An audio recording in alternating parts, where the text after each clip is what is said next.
Kalian dan aku bakal melihat aksi Xavier Benedict, bocah mirip Funko Pop berumur 3 tahun yang sudah mengayunkan pedangnya sebanyak 5.352 kali. Ibunya tampak sedang hamil lagi, memintanya untuk tidak memaksakan diri, karena masih masa pertumbuhan.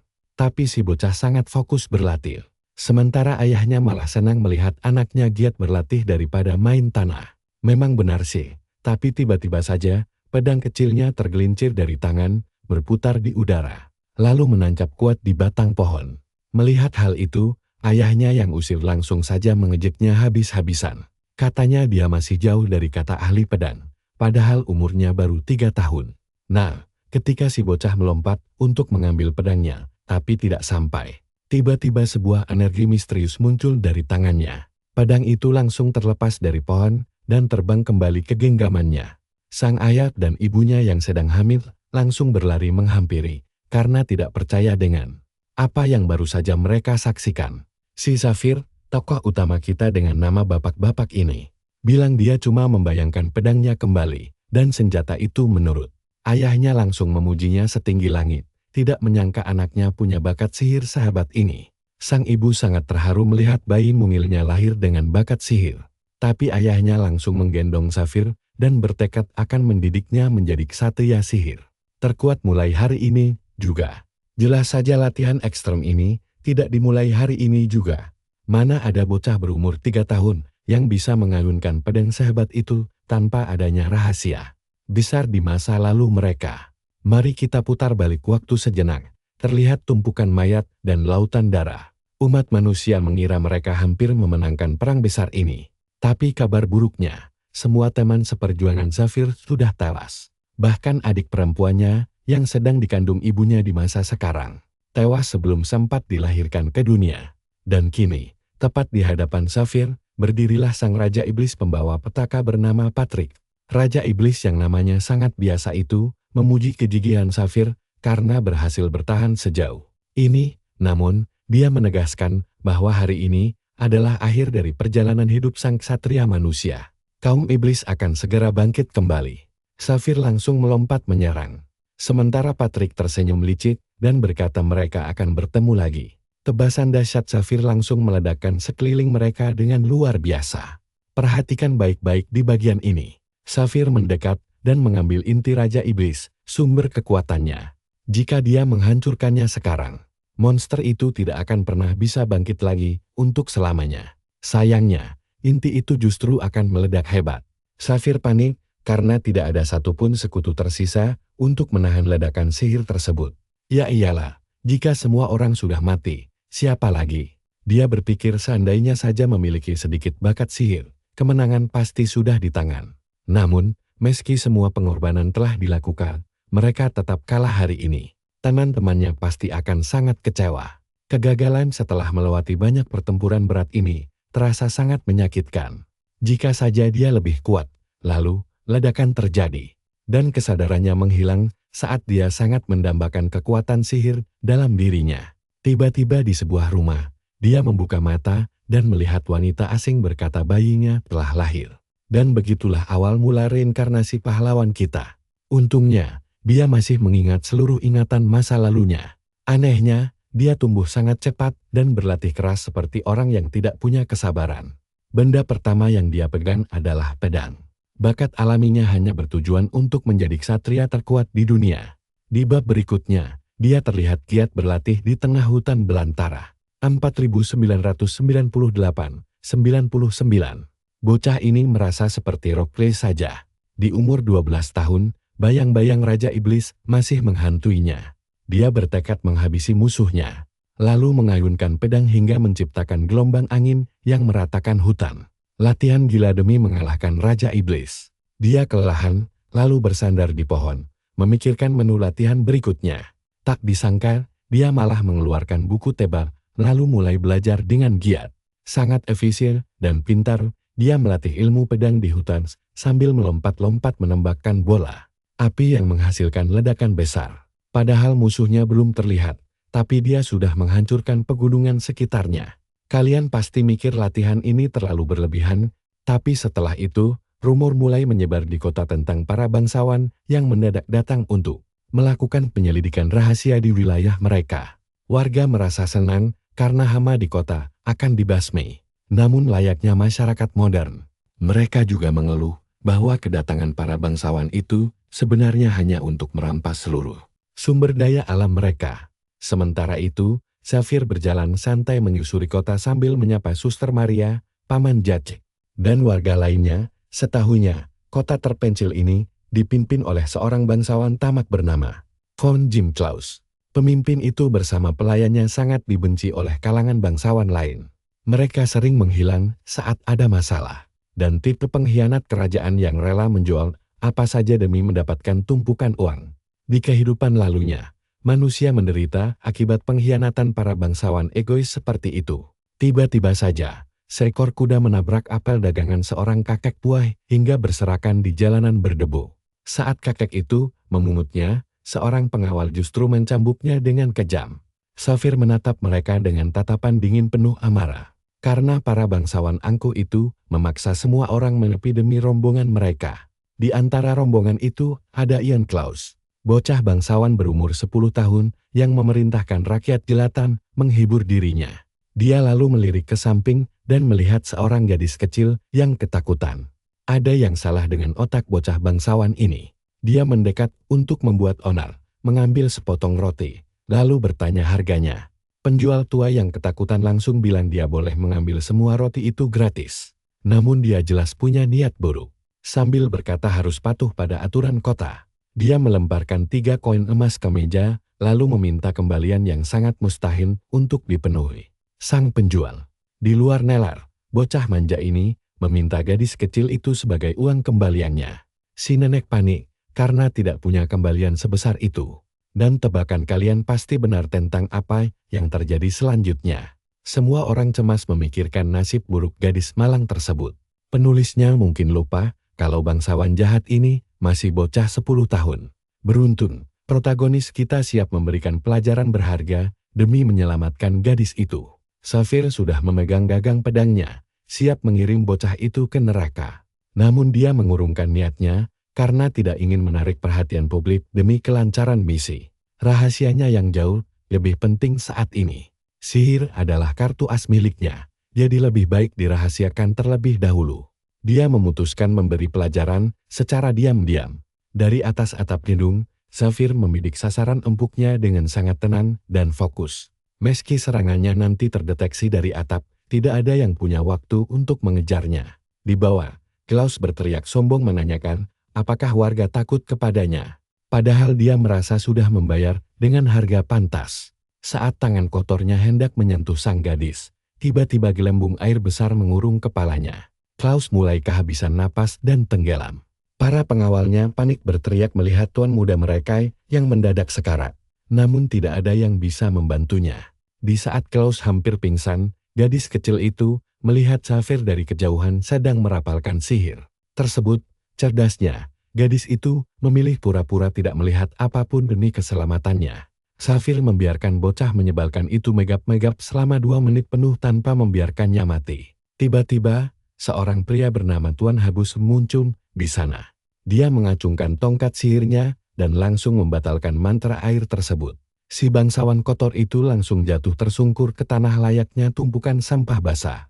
Karakter kuat akhirnya muncul di tempat kejadian. Tuan Habus mengayunkan tongkatnya untuk mematahkan sisa mantra yang berbalik menyerang dirinya sendiri. Dia menghentakkan tongkatnya ke tanah, memancarkan aura emas dahsyat yang membuat Xavier terkejut.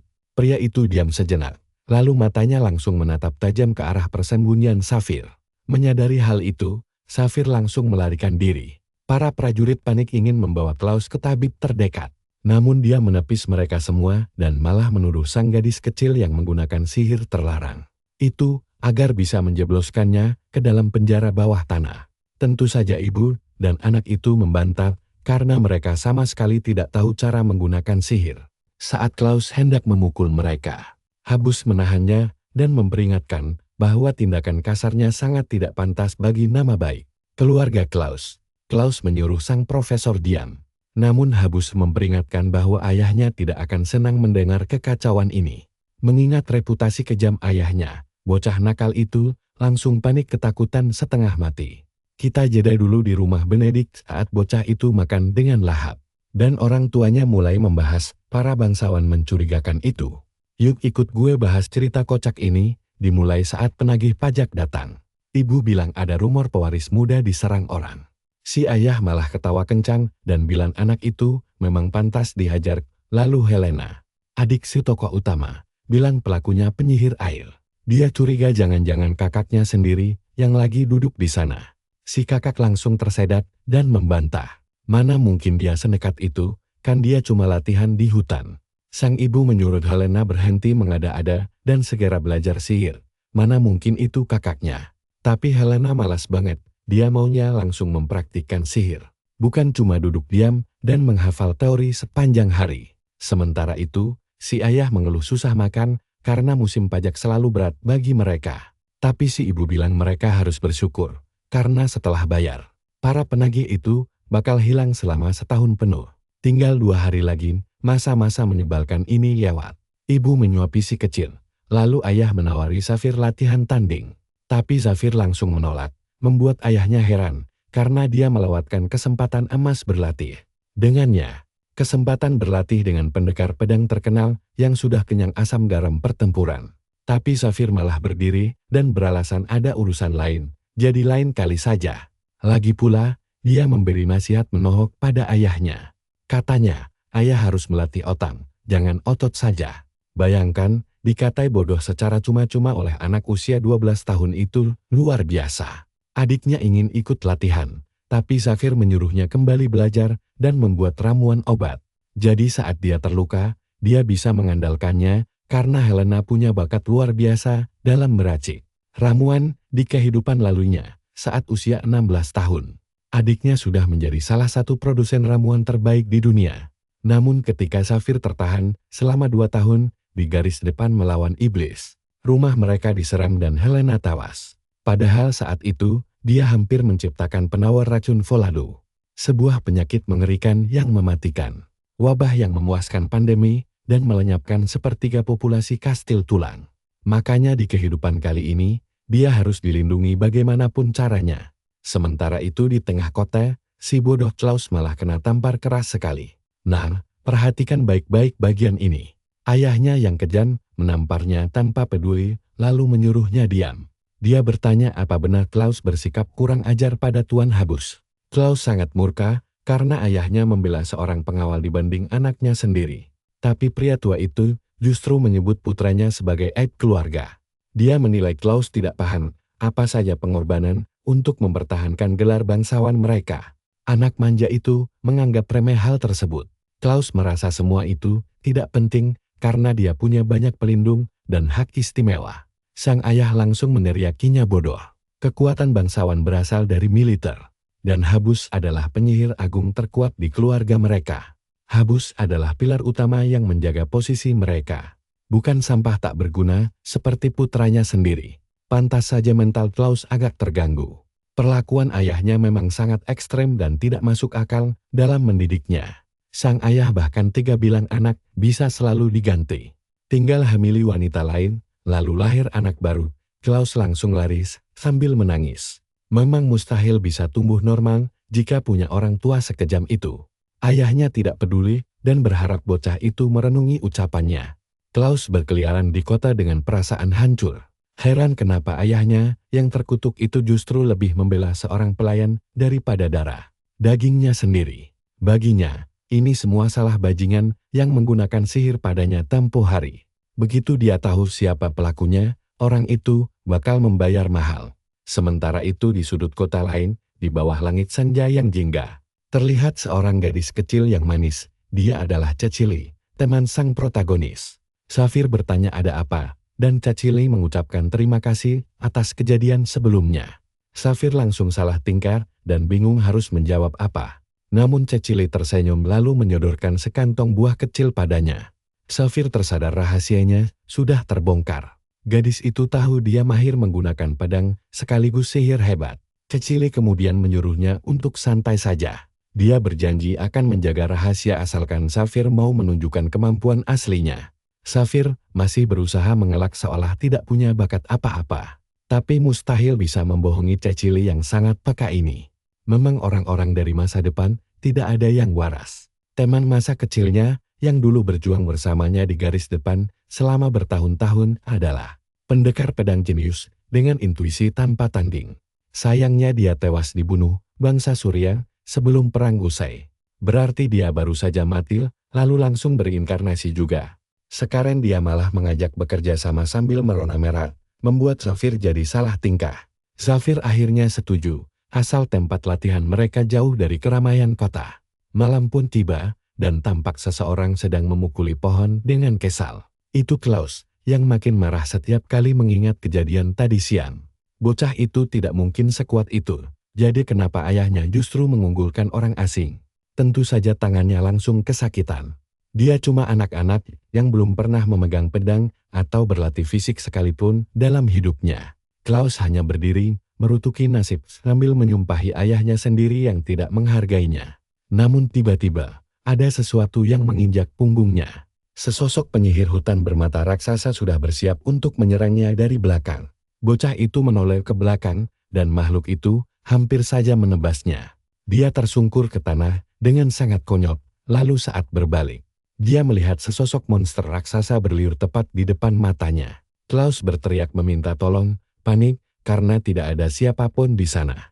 Tiba-tiba seseorang menarik kerah bajunya, dan mendorongnya hingga menabrak dinding kayu dengan keras. Kalian pasti heran kenapa si protagonis tiba-tiba muncul di sana menghadapi monster itu. Klaus pun kaget melihat anak kecil menyelamatkannya. Zafir menggertakkan gigi, dan bersumpah tidak akan membiarkan binatang buas itu lolos hidup-hidup. Namun dalam hati, Zafir sadar mereka berada di pinggiran hutan yang sepi. Bantuan tidak akan datang secepat itu.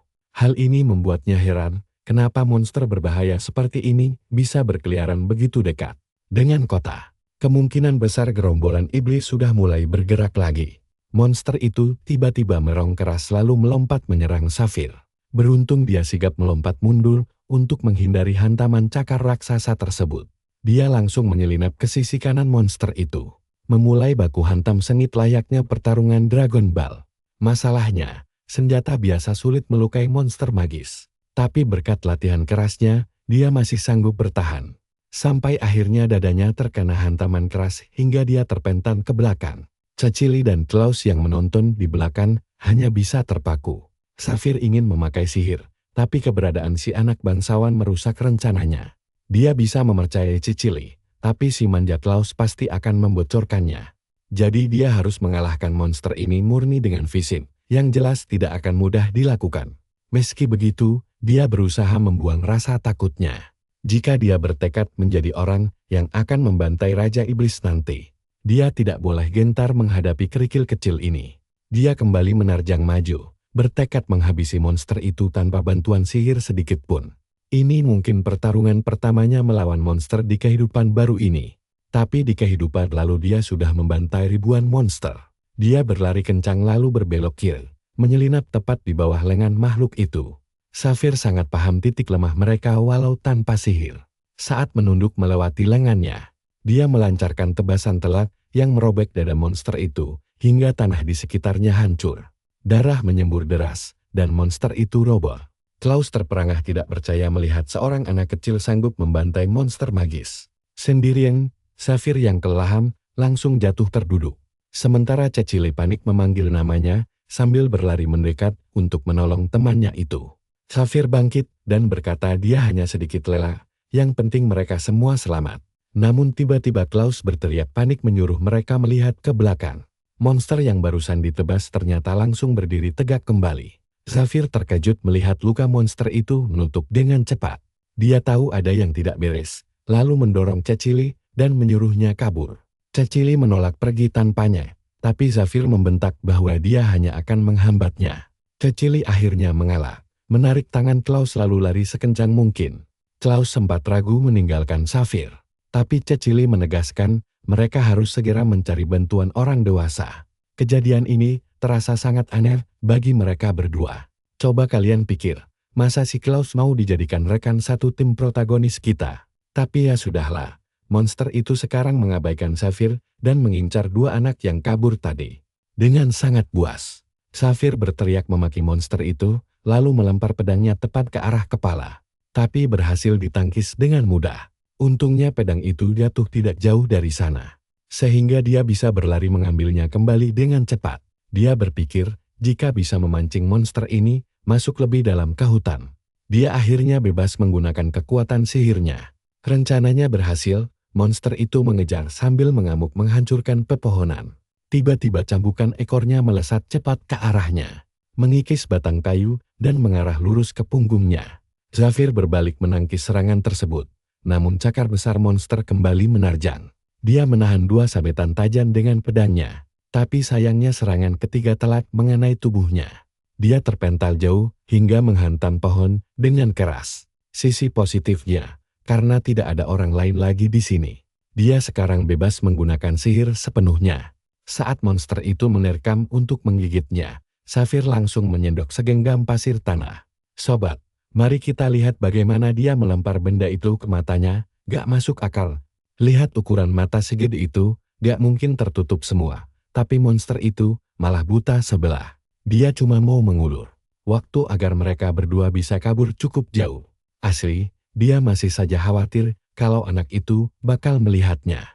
Ayolah. Kamu bisa mati konyol di sini tanpa sihir.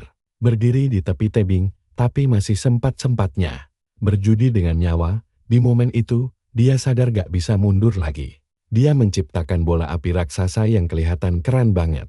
Dia melemparnya, layaknya pelempar bisbol profesional. Serangannya telah menghantam bagian tengah. Kepala monster itu boom. Ledakan dahsyat di hutan, asap di mana-mana. Dan sang protagonis langsung merayakannya. Tapi sial, tebingnya malah runtuh, dan dia bakal terjatuh kalau sampai dia pingsan lalu bangun di dalam gua bareng monster lain. Si penulis benar-benar keterlaluan. Aku jatuh. Gak mungkin, bagaimana bisa aku mati lagi? Ini kehidupan keduaku. Bocah ini sekarang lebih mandiri. Dia mengaktifkan sebuah sihir lingkaran, bersumpah gak mau mati konyol seperti ini. Sementara itu, Klaus menengok ke belakang, heran dengan apa yang terjadi. Cecily berteriak memanggil nama Zafir, dan seluruh hutan langsung ditelan oleh ledakan cahaya yang sangat terang. Dia berdoa agar Zafir baik-baik saja.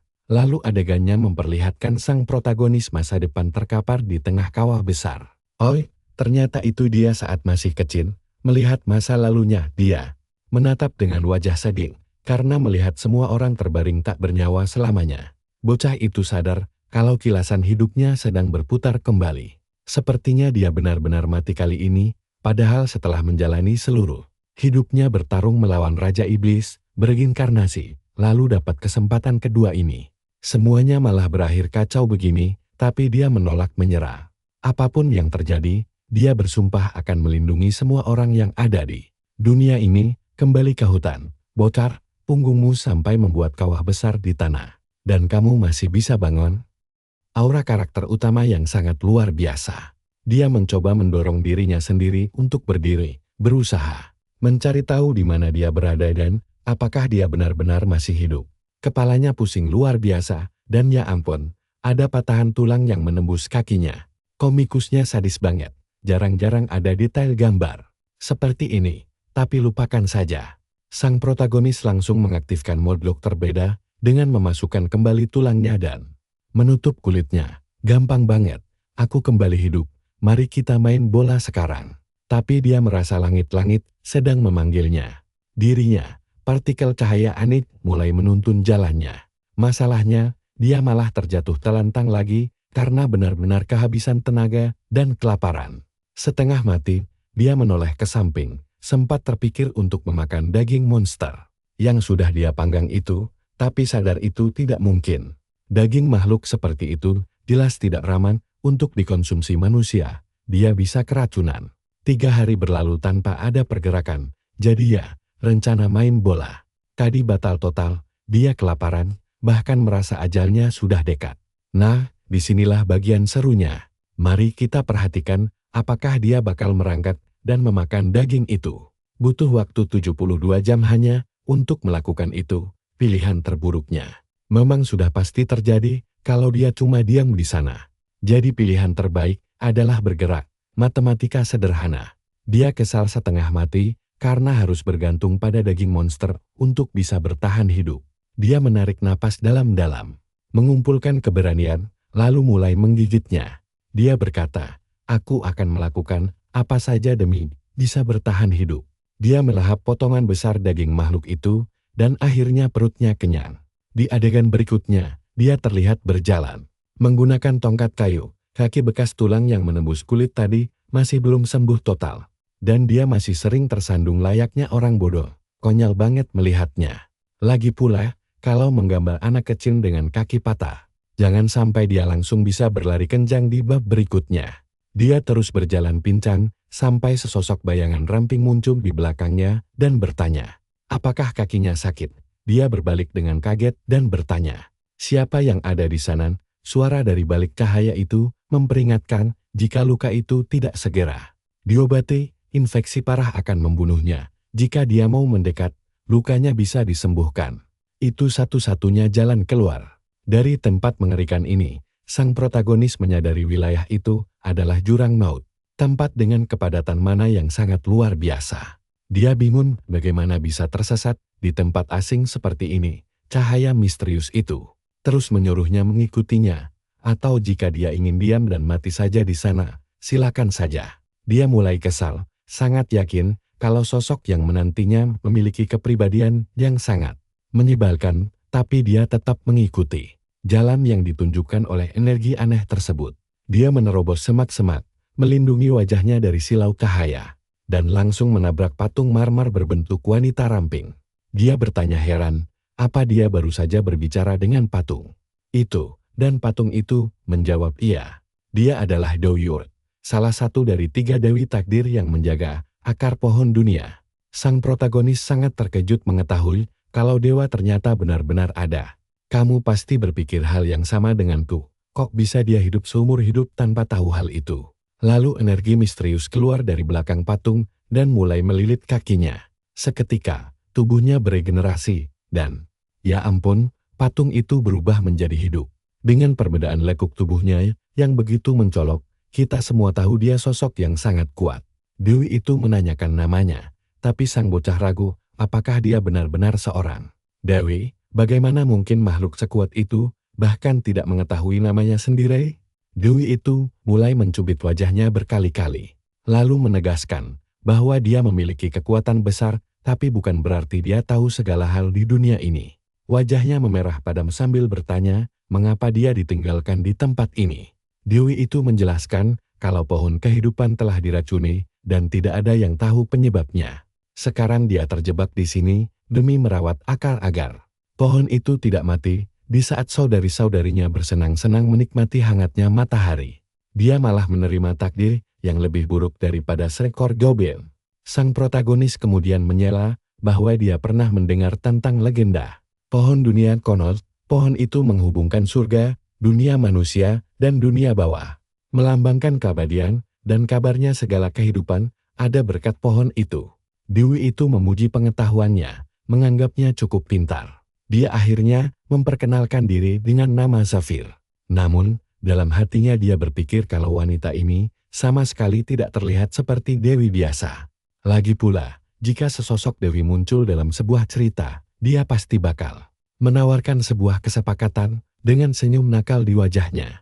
Dia berjanji akan meminjamkan kekuatannya jika Zafir bersedia membantu mencari tahu penyebab sakitnya pohon dunia. Sang protagonis merasa heran, apakah seorang Dewi bisa semudah itu memberikan kekuatannya? Ditambah lagi, komikusnya sengaja memakai sudut pandang kamera rendah yang legendaris dari arah belakang. Sang Dewi mengaku menawarkan ini karena kesempatan ada pendekar pedang sihir lain tersesat ke sini sangatlah mustahil.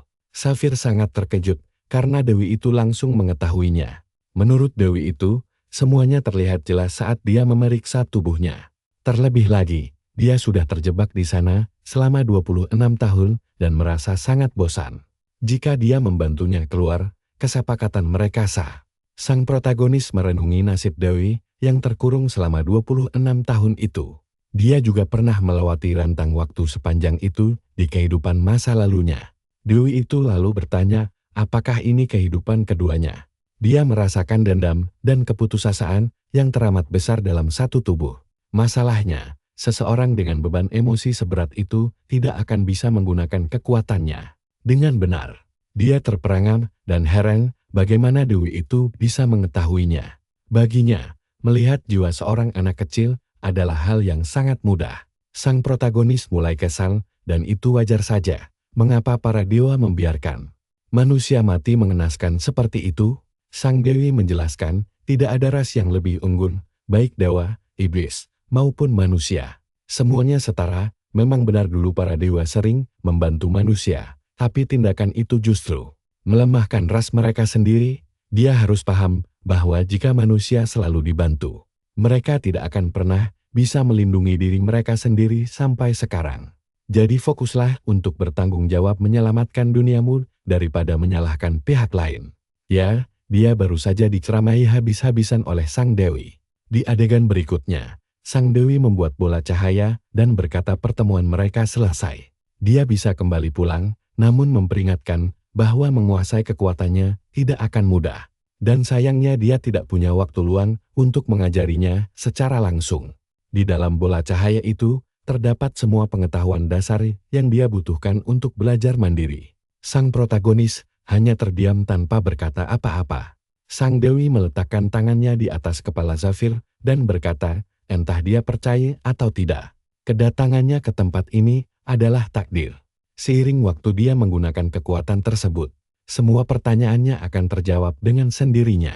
Dia menyuruhnya segera melewati portal itu. Tanpa tahu bagaimana caranya, dia pasti akan mendarat kembali ke rumahnya sendiri. Zafir mengangguk paham. Sang Dewi berharap mendengar kabar baik darinya, dan menyebut takdir besar sedang menantinya. Dia menatap ke belakang untuk terakhir kalinya, lalu melangkah masuk ke dalam portal. Adegan ini mirip sekali dengan komik sebelah. Bedanya dia tidak bertemu naga, melainkan seorang dewi cantik jelita. Jelas ini peningkatan besar. Dan disinilah kita melihat bagaimana perjalanan gilanya dimulai. Dia jatuh tersungkur dengan wajah menyentuh tanah, mengira dia sudah pulang. Tapi tunggu, di mana dia sekarang? Siapa sosok misterius yang tiba-tiba muncul di belakangnya? Sobat, bersiaplah, karena kita akan masuk ke cerita gila, di mana gadis itu berteriak minta tolong. Tiba-tiba suara Ort menyuruh si bocah mencoba kekuatannya. Dia bingung mencari suara itu, tapi Ort berkata dia hanya mengirimkan pesan telepating. Ort menyuruhnya memusatkan energi ke kaki untuk memanjat pohon besar. Itu, dia mengeluh tidak mungkin bisa melakukannya. Ayolah, bocah yang baru saja menebas iblis dengan pedang tidak bisa memanjat pohon.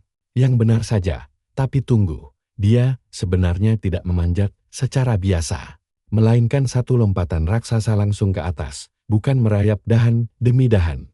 Dalam sekejap dia sudah sampai di puncak sambil limbung kehilangan keseimbangan.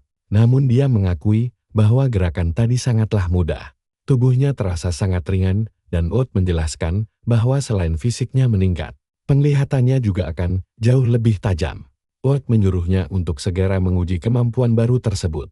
Begitu memandang ke arah UFO, dia melihat dari kejauhan ada seseorang di bawah pohon berteriak, minta tolong. Ternyata 3 pria berbadan besar sedang merundung seorang gadis kecil yang tersesat di tengah hutan belantara. Tokoh utama kita berterima kasih karena para bandit itu sangat cocok untuk latihan. Hanya dalam sekejap, dia sudah melayang di atas mereka. Cara tercepat adalah menghabisi yang paling besar dulu. Dia langsung menukik dari belakang. Jujur, kupikir orang itu akan sadar dan menghindar, tapi ternyata tidak. Serangan telak mendarat di belakang lehernya. Pria itu langsung terpental jauh menabrak pohon lain. Sementara rekan-rekannya panik mencoba mencari tahu siapa penyerang misterius ini. Kemudian si protagonis melancarkan gerakan cepat bagai kilat dan melesatkan batu tepat ke dalam mulut salah satu musuh. Pria itu mengerang kesakitan sambil menutupi wajahnya. Sementara temannya yang lain kebingungan menanyakan apa yang terjadi. Dia berbalik ke arah si bocah dan menuntut penjelasan tentang identitasnya. Namun protagonis kita hanya menjawab dingin bahwa dia tidak perlu menjelaskan apa-apa. Dan ya ampun, ilustratornya benar-benar membuat proporsi wajah yang aneh sekali di sini. Ukuran hidung si pria berambut merah itu benar-benar tidak masuk akal. Dia berteriak murka menyuruh saudara-saudaranya maju menyerang. Mereka saling melirik, lalu merangsak maju bersama. Protagonis kita tersenyum tipis saat pedang musuh hanya menebas angin. Nah, perhatikan bagian menegangkan ini. Kurang dari sedetik, dia sudah berada di belakang musuh dan menghantam tulang belakangnya hingga terpental menabrak pohon. Sambil melompat, dia langsung merebut pedang yang melayang jatuh, menerjang ke arah si rambut merah, dan menodongkan senjata itu tepat di wajahnya. Dia menyuruh musuh menyerah, dan menyerahkan semua barang berharga. Tanpa pikir panjang, pria itu ketakutan, dan menyodorkan sekantong emas. Dia memohon belas kasihan, dan berjanji melakukan apa saja. Si protagonis menyuruh mereka meminta maaf kepada gadis kecil itu, dan melemparkan kantong uangnya. Pria berambut merah itu mengucapkan terima kasih atas kemurahan hati si bocah. Dia memohon agar si bocah maklum karena dia punya keluarga yang harus diberi makan. Namun, protagonis kita menjawab dingin bahwa sudah terlambat membahas keluarga sekarang. Detik berikutnya, dia menyerang dari belakang dan membuat gerakan mengejutkan. Apakah dia memotong kakinya? Bukan. Dia hanya membuat 2 sayatan tepat di belakang lutut pria itu. Dia meninggalkan bandit itu dalam keadaan pincang kesakitan. Sementara si penjahat mengumpat kesal karena merasa dikhianati. Tapi si bocah membalas bahwa dia sudah cukup baik karena tidak membunuh mereka. Jujur saja, kalau aku jadi dia, aku akan langsung menghabisinya agar tidak menyisakan dendam di kemudian hari. Setidaknya itu pilihan yang jauh lebih aman. Lalu kita disuguhkan adegan klasik penyelamatan di malam hari. Dia bertanya, apakah si gadis bisa berdiri untuk pulang? Gadis itu sangat berterima kasih sambil mengulurkan tangannya. Di adegan berikutnya, dia merapal sihir penyembuh berwarna hijau terang. Pasti sebentar lagi dia akan bergumam tidak menyangka bahwa gadis ini adalah penyembuh langka yang di masa depan tewas di tangan iblis. Gadis itu memanggilnya kakak, sementara pikiran si bocah dipenuhi kekaguman pada bakat langka tersebut. Sangat jarang ada penyihir yang terlahir dengan kemampuan penyembuh murni seperti ini. Tiba-tiba, terdengar suara teriakan dari kejauhan yang mengarahkan pasukan pemburu ke posisi. Mereka sadar bahaya mengintai. Protagonis kita tidak mau ambil risiko. Dia segera menarik lengan gadis itu, lalu berlari kencang. Gadis berkemampuan langka ini terlalu berharga untuk dilepaskan begitu saja. Mereka menerobos semak belukar, melompati air terjun, menembakkan sihir pelindung, dan terus berlari menembus kegelapan malam. Kalau dipikir-pikir, kalian juga merasa alur ini mirip awal mula kehancuran dunia lain kan? Menyelamatkan gadis berambut pirang di hutan tengah malam. Kalau dia sampai tinggal di kerajaannya, tamatlah sudah. Gadis itu menanyakan namanya, dan dia menjawab Safir. Ya, Safir berumur 12 tahun pertama dalam sejarah fantasi. Gadis itu memperkenalkan diri sebagai Tivana Roman. Tapi anehnya, dia memanggil gadis itu dengan nama Roman yang terdengar maskulin. Saat mendengar nama keluarga gadis itu, si bocah langsung tertegun. Dia memastikan apakah gadis itu memiliki seorang kakak laki-laki. Saat dia langsung teringat pada perjuangan Charlene yang menghabiskan seluruh hidupnya demi mencari adik perempuannya yang hilang ini. Dan takdir malah mempertemukan mereka di tempat terpencil seperti ini. Sungguh sebuah kebetulan yang luar biasa. Sang kakak selalu bertanya-tanya, apakah adiknya masih hidup dan baik-baik saja. Dan kini si protagonis bisa memastikan bahwa dia aman bersamanya. Si bocah kemudian mengusap kepala gadis itu dan berjanji akan mengantarkannya pulang dengan selamat. Dia merasa bahwa menemukan anak ini adalah sebuah berkah besar. Malam pun semakin larut. Si gadis tertidur lelap selagi dia beristirahat sambil berbincang. Dia berbicara dengan sisa kesadaran Earth yang tertinggal dalam dirinya. Earth ada di sana memang untuk melatihnya menguasai seluruh kemampuan hebat ini. Guru spiritualnya itu kemudian menyuruhnya mengambil belati kecil dan mulai mempraktikkan aliran mana secara langsung. Alih-alih hanya mengumpulkan energi sihir, dia harus membiarkan mana mengalir secara teratur ke seluruh senjata. Karena ukuran belatinya kecil, proses ini menjadi jauh lebih mudah dilakukan. Perlahan, aura biru mulai menyelimuti seluruh permukaan belati tajam tersebut. Earth menjelaskan bahwa dia akan mempelajari teknik elemen bayangan baru. Dia harus memusatkan seluruh mana di ujung belati dan membentuknya menyerupai mata anak panah yang tajam. Setelah itu, dia perlu memicu pusaran bayangan kecil di ujung senjata tersebut. Dengan begitu, Dia bisa menembus armor sekuat apapun dengan mudah. Setelah energinya terkumpul sempurna, Earth menyuruhnya melakukan uji coba pertama. Si bocah langsung mendekati pohon besar di depannya dan bersiap melakukan serangan tusukan ringan ke arah batang. Dia hanya melakukan tusukan kecil yang sangat pelan. Tapi belati itu menembus kayu bagaikan memotong mentega hangat. Menakjubkannya, pohon itu tidak hanya berlubang, melainkan langsung meledak hancur berkeping-keping. Dia berdiri terpaku heran karena kekuatannya yang di luar nalar. Jiwa Ed berpesan bahwa setiap teknik yang diajarkan akan langsung terlupakan dari ingatannya sendiri. Jadi si bocah harus mengingatnya baik-baik. Setelah Ed menghilang, Tivana terbangun dan bertanya apa yang terjadi. Namun, si bocah mendadak mendengar langkah kaki. Dia memberi isyarat bahwa musuh sedang mendekat. Dengan sigap, dia menggendong gadis itu dan menyuruhnya tetap tenang. Dia melompat ke dahan pohon yang tinggi, mendudukkannya di sana, lalu memperingatkannya agar tidak bersuara selagi dia mengawasi keadaan bawah. Sekelompok bandit tampak berjalan mendekati posisi mereka. Si pria berambut merah sangat yakin bahwa suara ledakan tadi berasal dari tempat ini. Begitu melihat pohon yang hancur lebur, mereka menduga ada seseorang yang sengaja meledakkan bom sihir di sana. Menurutnya itu pertanda bagus, karena si penyembuh pasti berada tidak jauh dari lokasi tersebut. Rekannya bertanya bagaimana dia bisa begitu yakin. Dan dia menjawab bahwa dia bisa merasakan sisa aura serta perbedaan suhu tanah bekas tempat berbaring seseorang. Analisis orang ini luar biasa akurat sampai membuat protagonis kita terkejut di atas pohon. Sang pemimpin menyuruh Jimmy untuk terus melacak keberadaan mereka. Dan pria aneh itu setuju, lalu mulai mengaktifkan sebuah sihir deteksi berwarna emas terang di tangannya. Energi emas itu perlahan bergerak memandu mereka menuju ke arah pohon persembunyian. Si bocah langsung sadar bahwa itu adalah sihir pelacak tingkat tinggi. Kelompok penjahat kali ini jauh lebih terampil dan berbahaya dibanding bandit-bandit amatir yang dia hadapi sebelumnya. Tapi jika dibandingkan dengan monster buas, mereka tentu bukan tandingan yang berarti. Dia tidak akan membiarkan mereka menang dengan mudah.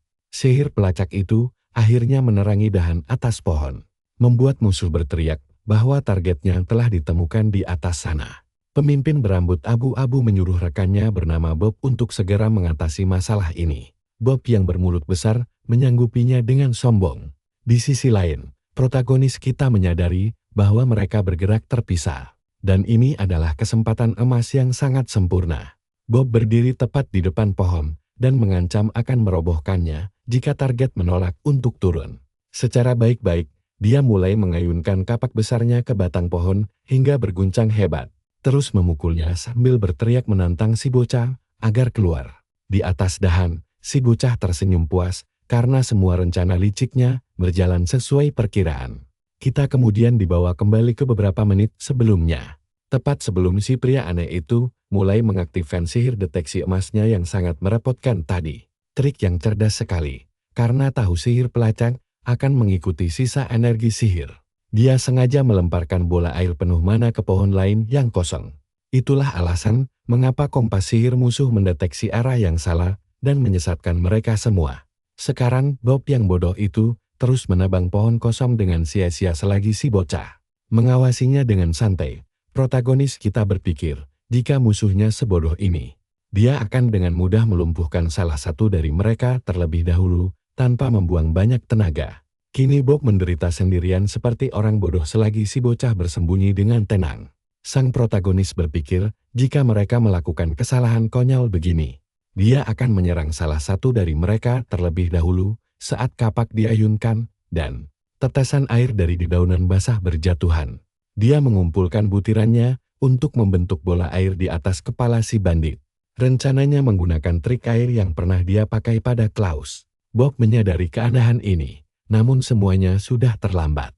Air langsung membungkus kepalanya, membuatnya tercekik sesak napas sambil mengayunkan kapak secara buta. Si bocah heran kenapa dia selemah itu mengatasi jebakan sederhana ini. Nah, kalian penasaran kelanjutannya? Mari kita saksikan di babak berikutnya. Sini kumpul dulu. Kita bakal lihat bagaimana bocah ini menghabisi musuh-musuhnya. Dia melempar belati ke si gendut, menembus tubuhnya begitu saja. Padahal, Temannya mengira mereka dekat, tapi mereka cuma mendengar suara patahan dari kejauhan.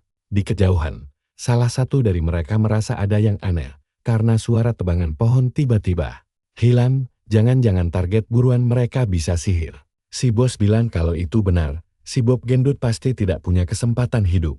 Lagian kenapa juga harus memencar? Biar mati sendirian? Kayaknya sih begitu. Mereka akhirnya menemukan pohon yang setengah tertebas. Tanahnya basah kuyup. Tapi jasad si Bob lenyap tanpa bekas. Salah satu dari mereka mulai sok menganalisis. Tanahnya basah padahal tidak hujan, pasti ini ulah sihir. Terus, apa yang dia lakukan? Malah disentuh dong. Langsung saja dia kesetrum, tubuhnya kejang-kejang, lalu tumbang ke belakang. Ternyata airnya beracun, dan si bos menyuruh semuanya waspada. Tiba-tiba, dua batu melayang cepat ke arah mereka dan hampir saja merenggut nyawa satu orang lagi. Satu batu mengarah langsung ke si bos. Tapi dia dengan sigap menembakkan bola api kecil untuk meledakkannya di udara. Melihat arah serangan, si bos menduga mereka sedang dikepung banyak musuh. Si karakter utama yang bersembunyi malah tersenyum puas. Jadi si bos ini penyihir api. Di saat si bos memerintahkan anak buahnya untuk tetap merapat, agar tidak menjadi sasaran empuk, si karakter utama tahu semuanya sudah terlambat. Mereka mulai panik setengah mati karena tanpa adanya si Jimmy untuk melacak posisi musuh. Mereka sama sekali buta arah menghadapi serangan misterius ini. Lalu bagaimana mereka bisa menang? Si bos langsung merapal bola api besar dan berteriak lantang. Kalau tikus-tikus itu tidak mau keluar, dia akan meratakan seluruh hutan ini dengan api. Tiba-tiba, si karakter utama melangkah keluar. Dia menyapa mereka sambil menyuruh si bos berhenti. Si bos tentu saja bingung. Kok bisa ada bocah ingusan di tempat mengerikan seperti ini? Si bocah beralasan dia cuma pencari tanaman obat yang tidak sengaja terjebak dalam kekacauan. Tentu saja mereka tidak percaya begitu saja dan melarangnya pergi. Si bocah pura-pura bingung.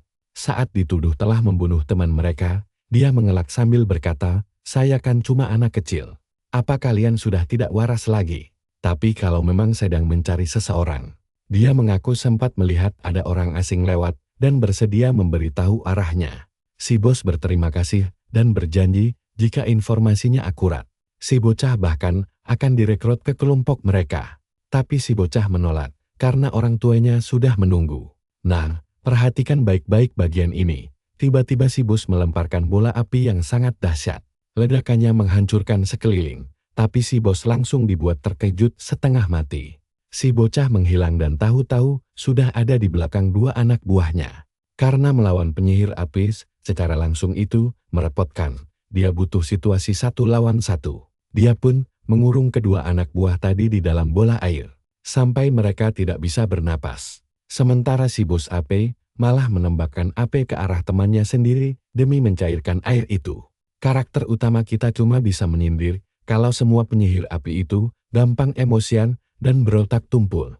Kedua anak buahnya langsung tumbang gosong terpanggang ulah bos mereka sendiri. Si bocah kembali mengejek betapa bodohnya para penyihir api ini. Karena emosi, si bos langsung merangsak maju dengan pukulan tinju berbalut kobaran api membara.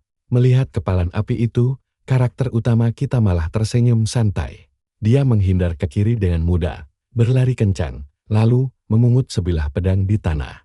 Si bos kebingungan. Apa bocah ini berniat melawannya menggunakan teknik pedang? Saat pedangnya mulai dialiri energi kuat, si bocah berkata kalau dia sebenarnya paling tidak suka membunuh orang. Tapi monster kejam seperti mereka adalah pengecualian. Apalagi rahasia kekuatannya sudah terbongkar, jadi tidak ada pilihan selain menghabisinya. Mendengar itu, si bos malah kegirangan karena menemukan bocah ajaib yang bisa sihir sekaligus. Pedang jauh lebih berharga dibanding gadis buruannya. Dia melompat menerjang si bocah, berteriak kencang kalau dia menginginkan tubuh anak itu. Serangan mematikan itu mengarah telak ke dada si bocah. Tapi dengan cepat, dia menahan benturan keras itu menggunakan pelindung air. Aliran airnya memadamkan kobaran api musuh. Lalu, dia mencoba menusukkan pedang langsung ke dada lawan. Sayangnya, si bos berhasil menangkisnya, membuang pedang itu, dan menendang si bocah hingga terpental jauh. Si bos dibuat merinding ketakutan. Bagaimana mungkin bocah sekecil ini memiliki aura bertarung seperti veteran perang yang sangat Berpengalaman, karakter utama kita hanya menjawab dingin kalau waktu bermainnya sudah habis. Si bos kembali merapal mantra api dahsyat lalu menghentakkannya ke tanah. Bersiap melepaskan ledakan raksasa tepat ke arah si bocah yang hanya berdiri memperhatikan. Dia berteriak menyuruhnya mati sambil menembakkan ledakan api raksasa. Kalian pasti berpikir dia bakal tamat, kan? Ternyata tidak. Dia merapal elemen air, membalikan ledakan itu menjadi naga air raksasa yang menelan seluruh api musuh. Sihir kombinasi itu meledak hebat hingga menguapkan seluruh area pertarungan. Si bos langsung tertawa sombong, mengira bocah bodoh itu sudah hangus menjadi abu. Namun, saat dia sedang tertawa puas, si bocah rupanya sudah berdiri tepat di belakangnya. Satu tusukan pedang dingin langsung menembus dada si bos dengan sangat mulus. Pria paruh baya itu hanya bisa bergumam tidak percaya sebelum akhirnya napas terakhirnya berhembus, dan tubuhnya ambruk tak bernyawa ke tanah. Sambil menatap dingin jasad itu, dia berbisik bahwa itulah hukuman setimpal untuk seorang penculik. Setelah beres pamer kekuatan epik, dia langsung memanjat pohon untuk menemui Tiffania yang sedari tadi bersembunyi. Dia berkata semua sudah aman dan mereka bisa pulang. Tapi gadis itu gemetar ketakutan sekaligus kagum melihat kehebatannya. Safir merendah dengan menyebut itu semua cuma keberuntungan dan mengajak pergi sebelum bala bantuan musuh berdatangan. Gadis itu paham kalau Safir ingin menyembunyikan kekuatannya. Jadi Safir memintanya tenang dan merahasiakan kejadian ini. Karakter utama kita memang jago berakting, lengkap dengan jurus usapan kepala andalannya agar gadis itu merasa aman. Dia berjanji tidak akan membiarkan siapapun menyakitinya lagi. Di bawah, jasad-jasad bandit itu tergeletak mengenaskan. Membuat Tiffania bertanya, apakah semuanya mati? Safir menjelaskan hanya si bos yang tewas, sisanya cuma pingsan saja. Namun baru saja menyelesaikan kalimatnya, kepala Safir tiba-tiba terasa sangat pusing dan dia langsung pingsan tersungkur ke tanah. Tiffania panik memanggil namanya. Dan setelah itu latar tempat langsung berpindah ke sebuah kota kecil. Tul, benarkan dugaanku?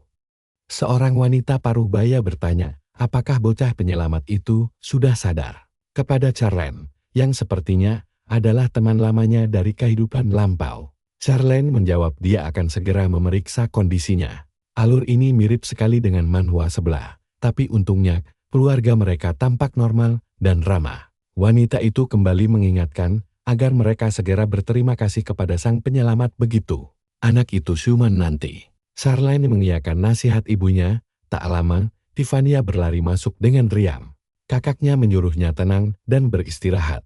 Tapi gadis itu bersikeras ingin membantu pekerjaan, karena merasa bersalah melihat sang kakak terus bekerja keras sendirian. Dia ingin berguna, karena tubuhnya sudah sehat kembali. Kakaknya menjawab, kalau masalah terbesarnya bukanlah luka fisik, melainkan kecerobohan adiknya yang nekat keluar dari desa. Tiffania pun meminta maaf dan berjanji tidak akan mengulanginya lagi. Charlene menghela napas, lalu mengajak adiknya untuk menengok kondisi si penyelamat saja. Tapi begitu pintu kamar dibuka, sebuah tangan kecil, namun sangat kuat mendadak melesat cepat mengarah langsung ke wajah Charlene. Tiffania berteriak menyuruhnya berhenti, membuat mereka berdua berdiri kaku saling bertatapan dengan bingung. Karakter utama kita sempat mengira ada musuh yang menyerang sebelum akhirnya mengenali wajah Rama di hadapannya. Berikutnya, mereka mengadakan jamuan makan bersama, di mana Charlene mempersilahkan si bocah makan sepuasnya tanpa perlu terburu-buru. Tiffania sampai melongo melihat porsi makan luar biasa anak gendut ini yang tampak sangat kelaparan. Sambil mengusap perutnya yang kekenyangan, dia akhirnya merasa lega. Charlene yang menyadari aksen bicaranya yang unik, lalu menanyakan asal-usulnya. Si bocah menjawab bahwa dia tinggal di kota Ansov yang berada di bawah wilayah kekuasaan Kastil Bon. Mendengar itu, Charlene terkejut karena jarak Kastil Bon kemari memakan waktu perjalanan 3 hari penuh. Si bocah pun mulai menceritakan seluruh kronologi kejadian panjang yang menimpanya, hingga membuat Charlene ternganga tidak percaya. Dia merinding mengetahui ada monster sihir berkeliaran bebas di dalam hutan dekat desa mereka. Karakter utama kita terpaksa menceritakannya agar mereka bisa lebih waspada sebelum terlambat. Charlene kemudian menyarankan untuk segera memulangkan anak itu, sebab orang tuanya pasti sangat cemas dan mengira dia telah dimangsa monster hutan. Tapi si bocah malah kebingungan saat menyadari kalau Charlene berniat ikut mengantarnya pulang. Secara langsung, Charlene membenarkan hal itu. Sebagai orang dewasa dia tentu tidak tega membiarkan anak sekecil ini pulang sendirian melewati hutan berbahaya. Tiffany berusaha membela dengan membocorkan kalau Zafir sebenarnya sangat kuat dan tidak butuh pengawalan. Namun, klise sekali, momen elus kepala Tiffany harus selalu muncul di setiap bab. Kakaknya tersenyum lembut sambil menasihati bahwa anak kecil tetaplah anak kecil yang harus belajar mengandalkan orang-orang dewasa di sekitar mereka. Gadis itu kemudian memohon agar diizinkan ikut pergi bersama mereka. Padahal harusnya kakaknya melarang saja biar dia tidak diculik lagi dan memaksa sang karakter utama mengeluarkan kekuatan rahasianya demi menyelamatkannya. Di sisi lain, si bocah lega karena tahu Charlene bisa diandalkan. Nah, mari kita tunggu saja kelanjutan petualangan seru mereka berikutnya. Karena si Tiffany ini sepertinya sudah tidak sabar diculik lagi demi memicu alur cerita. Secara mengejutkan, si bocah mendadak menangis sesenggukan tanpa sebab. Kondisi mental anak ini sepertinya benar-benar kacau, membuat Charlene merasa iba dan langsung. Halo semuanya, mari kita masuk ke cerita seru ini bersama-sama. Seseorang menepuk pundaknya agar rileks karena orang tuanya pasti ketemu. Si bos kecil mau protes karena dianggap bocah. Tapi Charlene bilang nanti juga dia paham. Besoknya, Charlene di jalanan memimpin kuda sambil berjalan santai. Tiba-tiba kepala desa Korean memanggil mereka, membuat Charlene bertanya ada apa. Charlene baru saja mau bilang dia akan segera kembali dan mereka tidak perlu cemas. Tapi Korean bilang santai saja karena semua di sini keluarga. Tapi tunggu, apa dia pamit cuma buat mati cepat? Biar penonton kena mental saja ya. Nanti saat mereka kembali ke desa ini, pasti sepi. Di perjalanan mereka bernyanyi, memakai mahkota bunga, dan membuat api unggun kecil. Si tokoh utama terus waspada memikirkan monster sihir. Tapi anehnya tidak ada apa-apa yang terjadi sepanjang jalan menuju kastil. Perjalanan damai ini berakhir saat mereka sampai di depan kastil Carpin. Sementara itu, sang ibu panik setengah mati mencari anaknya yang bernama Zafir. Tunggu dulu. Si Helena tidak memberitahu siapa-siapa kalau bocah itu pergi duel 1 lawan 1 dengan monster sihir. Logisnya sih dia sudah mati. Sang ayah pamit mau mencari lagi dan menyuruh istrinya istirahat. Tapi dia bersikeras ingin ikut mencari anaknya. Suaminya mengingatkan kalau istrinya belum tidur berhari-hari. Dia berjanji akan membawa pulang Zafir. Jadi sang ibu harus istirahat. Wajahnya langsung berubah tegang, lalu bertanya, apa anaknya terlempar ke dunia lain? Ayahnya menjawab itu sangat mustahil, dia kan tokoh utama cerita ini, mana mungkin mati secepat itu. Tapi sang ibu tetap tidak percaya, karena jurang tempat anaknya jatuh kosong melompong. Jadi dia yakin anaknya sudah dimakan monster. Sang ayah menyuruhnya tetap optimis, kalau Zafir pasti masih hidup sehat walafiat. Sementara adik perempuannya menangis mencari kakak laki-lakinya. Adegan beralih ke Klaus yang sedang terjebak dalam rutinitas harian disiksa ayahnya sendiri. Sungguh kasihan sekali nasib anak ini. Klaus memohon kepada ayahnya agar mengirim tim penyelamat demi mencari temannya yang hilang. Namun ayahnya yang sedang duduk santai di balik kepulan asap rokok langsung menolaknya. Mentah-mentah, menurutnya tidak ada gunanya menolong anak biasa yang tidak jelas asal-usulnya. Klaus beralasan anak itu sudah menyelamatkan nyawanya. Tapi alasan begituan tidak mempan bagi ayah kejam yang sama sekali tidak peduli pada anaknya. Nah, perhatikan bagian ini, karena suasananya langsung berubah tegang. Ayahnya menjambak rambutnya dan berteriak bahwa sebagai bangsawan, tindakan berlutut demi rakyat jelata adalah sebuah penghinaan besar bagi martabat keluarga mereka sendiri. Dia mengingatkan kalau di dunia ini cuma ada 2 kasta, yaitu bangsawan dan sisanya hanyalah budak yang bertugas melayani mereka. Dia melempar Klaus ke lantai dan menyuruhnya belajar menikmati hak istimewa sebagai seorang penguasa. Dia harus menuruti semua perintahnya tanpa bantahan. Ayah satu ini benar-benar tidak waras. Cerita berganti saat Klaus merasakan ketidaknyamanan yang mendalam dalam hatinya. Dia mulai berpikir bahwa mungkin jalan hidup mewah ini bukanlah impiannya. Dia bertekad untuk mencari tahu apa yang sebenarnya benar. Tapi tunggu dulu. Kemarin dia mau membeli gadis dengan 3 koin emas. Sekarang malah bertingkah sok pahlawan begini. Penulisnya mau bikin kita bingung, atau bagaimana sih? Di adegan berikutnya, Tiffany yang sangat ceria membuka jendela kamarnya, lalu melihat kawanan burung kecil sedang berkicau riang. Kakaknya bertanya apa yang sedang dilihat. Lalu gadis itu menjawab kalau burung-burung lucu itu sedang bermain bersama. Tapi kakaknya bilang mereka bukan sedang bermain, melainkan saling menjaga agar hubungan mereka semakin erat. Tiffany langsung paham konsep mendekatkan diri ini, dan sepertinya dia bakal mencoba taktik unik ini kepada si tokoh utama. Tepat saat itu si tokoh utama datang dan pamit pergi ke toko baju. Gadis itu bertanya alasannya, lalu dijawab, karena pakaian lamanya sudah kompang-camping mirip. Jembel pasar Charlene tiba-tiba menawarkan baju miliknya untuk dipakai gratis. Gaya ayah angkat satu ini memang luar biasa sekali. Tapi si tokoh utama langsung menolak mentah-mentah, karena ogah memakai sepatu mirip badut sirkus. Itu, bab berikutnya memperlihatkan si tokoh utama berjalan sendirian menyusuri hutan sunyi. Dia memberitahu Erd kalau kondisi sekitar aman untuk mengobrol. Tiba-tiba saja dadanya bersinar terang benderang. Benar saja, roh Erd terbang keluar dari tubuhnya dan melayang bebas di udara sambil tersenyum. Karena akhirnya bisa menghirup udara luar. Si tokoh utama langsung kaget melihat wanita ini keluar dari tubuhnya secara tiba-tiba. Erd menyuruhnya tenang, karena ini hanyalah proyeksi kesadarannya saja. Dia bisa menampakkan diri, karena si tokoh utama masih mengingat jelas detail wajah cantiknya. Sungguh tidak masuk akal sekali logika sihir dunia ini. Sambil melayang santai, Red memperingatkan agar dia tidak berharap banyak dalam pertempuran karena wujud bayangan ini sama sekali tidak berguna untuk bertarung melawan musuh yang nyata nantinya. Tapi si tokoh utama tetap kagum dengan kekuatan proyeksi ini. Padahal imajinasi kuat itu cuma berujung pada omelan gratis.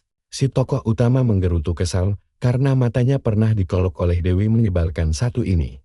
Minimal dia bisa membantu menghajar monster liar di luar sana. Namun Erd menyuruhnya bersiap karena kelas latihan akan segera dimulai. Detik berikutnya, dadanya kembali bersinar terang dan memicu sesuatu keluar dari dalam sana. Sebuah mata besar misterius tiba-tiba terbuka di batang pohon terdekat. Si tokoh utama melongo heran, tapi Erd langsung menyuruhnya berhenti melamun dan menyuruhnya segera masuk karena ada banyak hal yang harus dia lakukan hari ini. Saat dia bertanya apa yang akan terjadi, Erd menjelaskan kalau monster yang dia lawan kemarin terlalu cupu.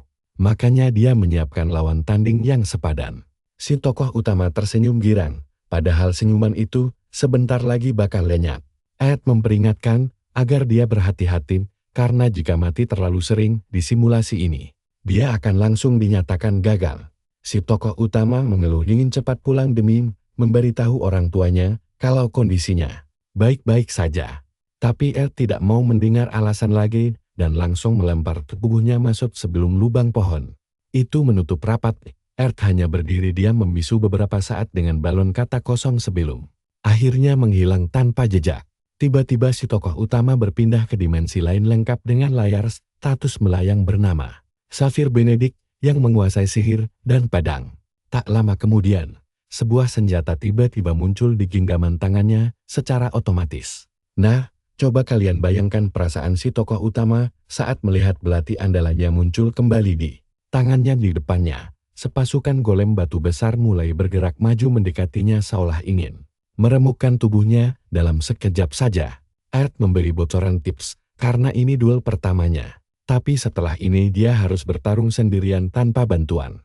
Dia juga memperingatkan, kalau sering kalah beruntun, stamina fisiknya akan terkuras habis dan membuat latihan semakin mustahil.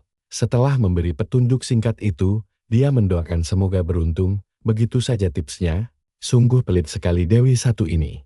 Kawanan golem batu itu langsung menyerangnya secara beringas tanpa memberikan celah sedikit pun untuk berpikir. Tapi si tokoh utama sadar kalau golem ini jauh lebih lemah dibanding monster sihir sungguhan. Berbekal pengalaman bertarung di kehidupan masa lalunya, dia bisa dengan mudah membaca tingkat bahaya musuh hanya dari aura tekanannya saja. Melihat gerombolan batu berjalan ini, dia memutuskan memakai sihir saja agar tidak membuang energi fisiknya secara sia-sia. Tiba-tiba sebuah tembakan energi dahsyat mirip bazooka melesat kencang dari telapak tangannya lurus, mengarah ke target.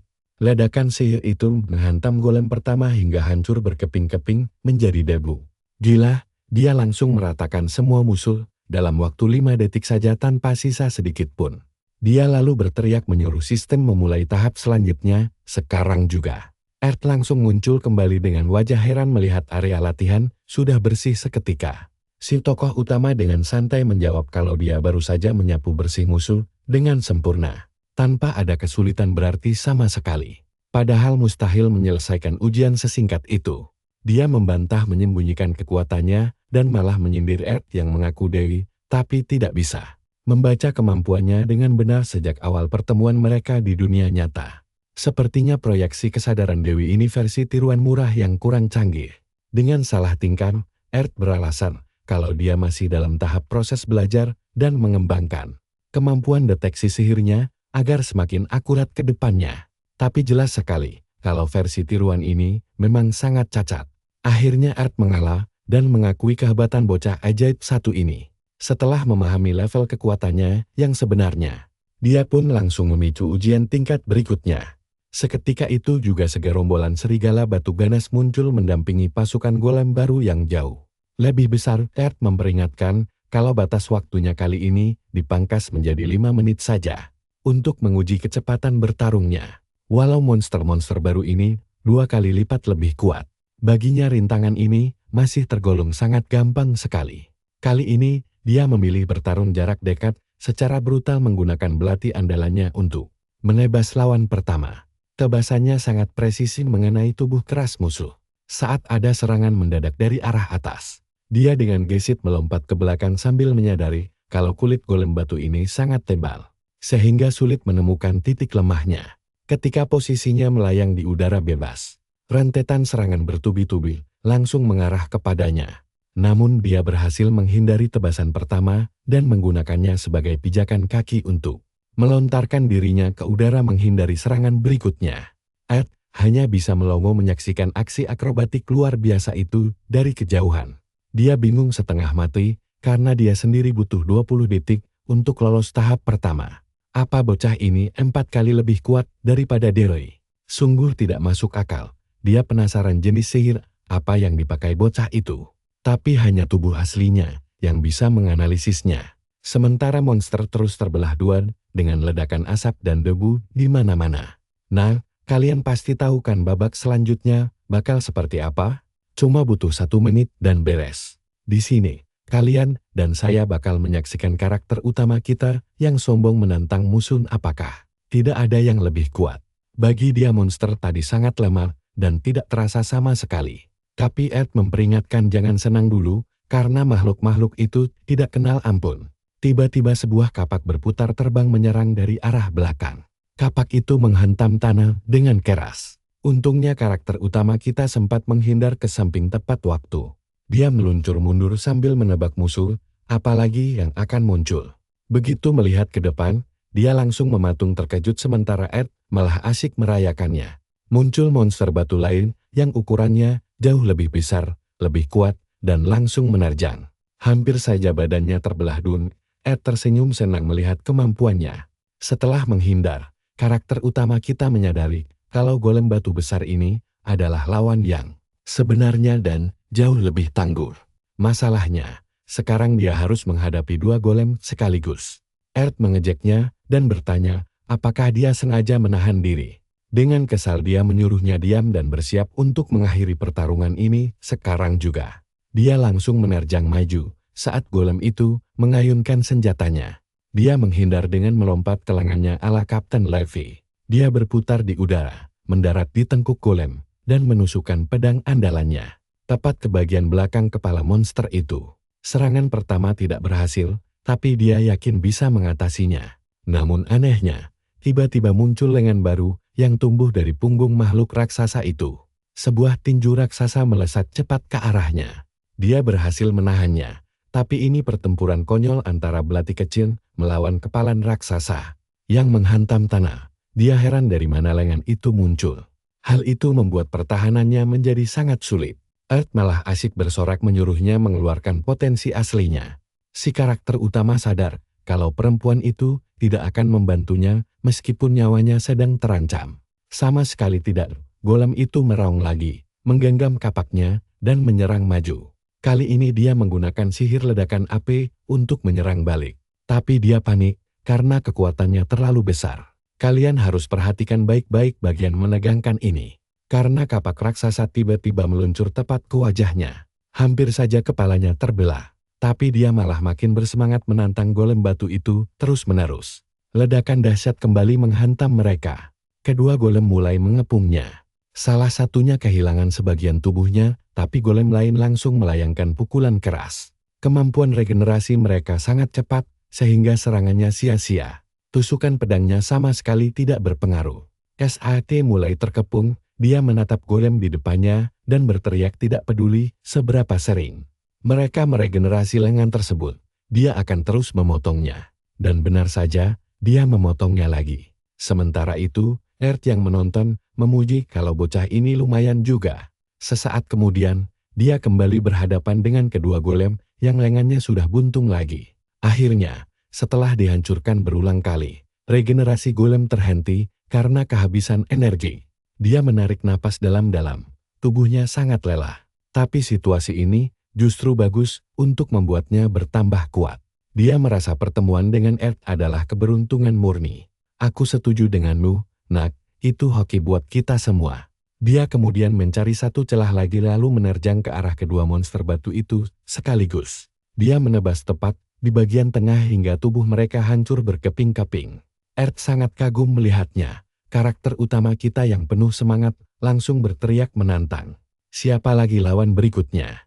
Earth merasa bocah ini seperti monster yang terlahir khusus untuk bertarung. Rencananya latihan akan dihentikan, tapi karena dia masih bersemangat, mereka lanjut berlatih. Beberapa waktu kemudian, adegan beralih ke kota. Di sana dia membeli baju baru dan mainan kecil yang sekiranya disukai Helena. Namun di tengah jalan, dia melihat sekelompok pria sedang merundung seseorang di gang sempit dan memaksa menyerahkan sesuatu. Dia mengenali gadis itu sebagai Tiffania yang ditemuinya kemarin. Dia bingung melihatnya sedang melindungi 2 ekor anak burung. Sementara para berandalan bermuka jahat itu mengancamnya dengan sangat kejam. Jika tidak menyerahkannya, Tiffania akan diculik bersama burung-burung itu. Tiba-tiba terdengar teriakan dari belakang mereka. Saat berbalik, salah satu berandalan langsung terkena hantaman sepatu tepat di mulutnya.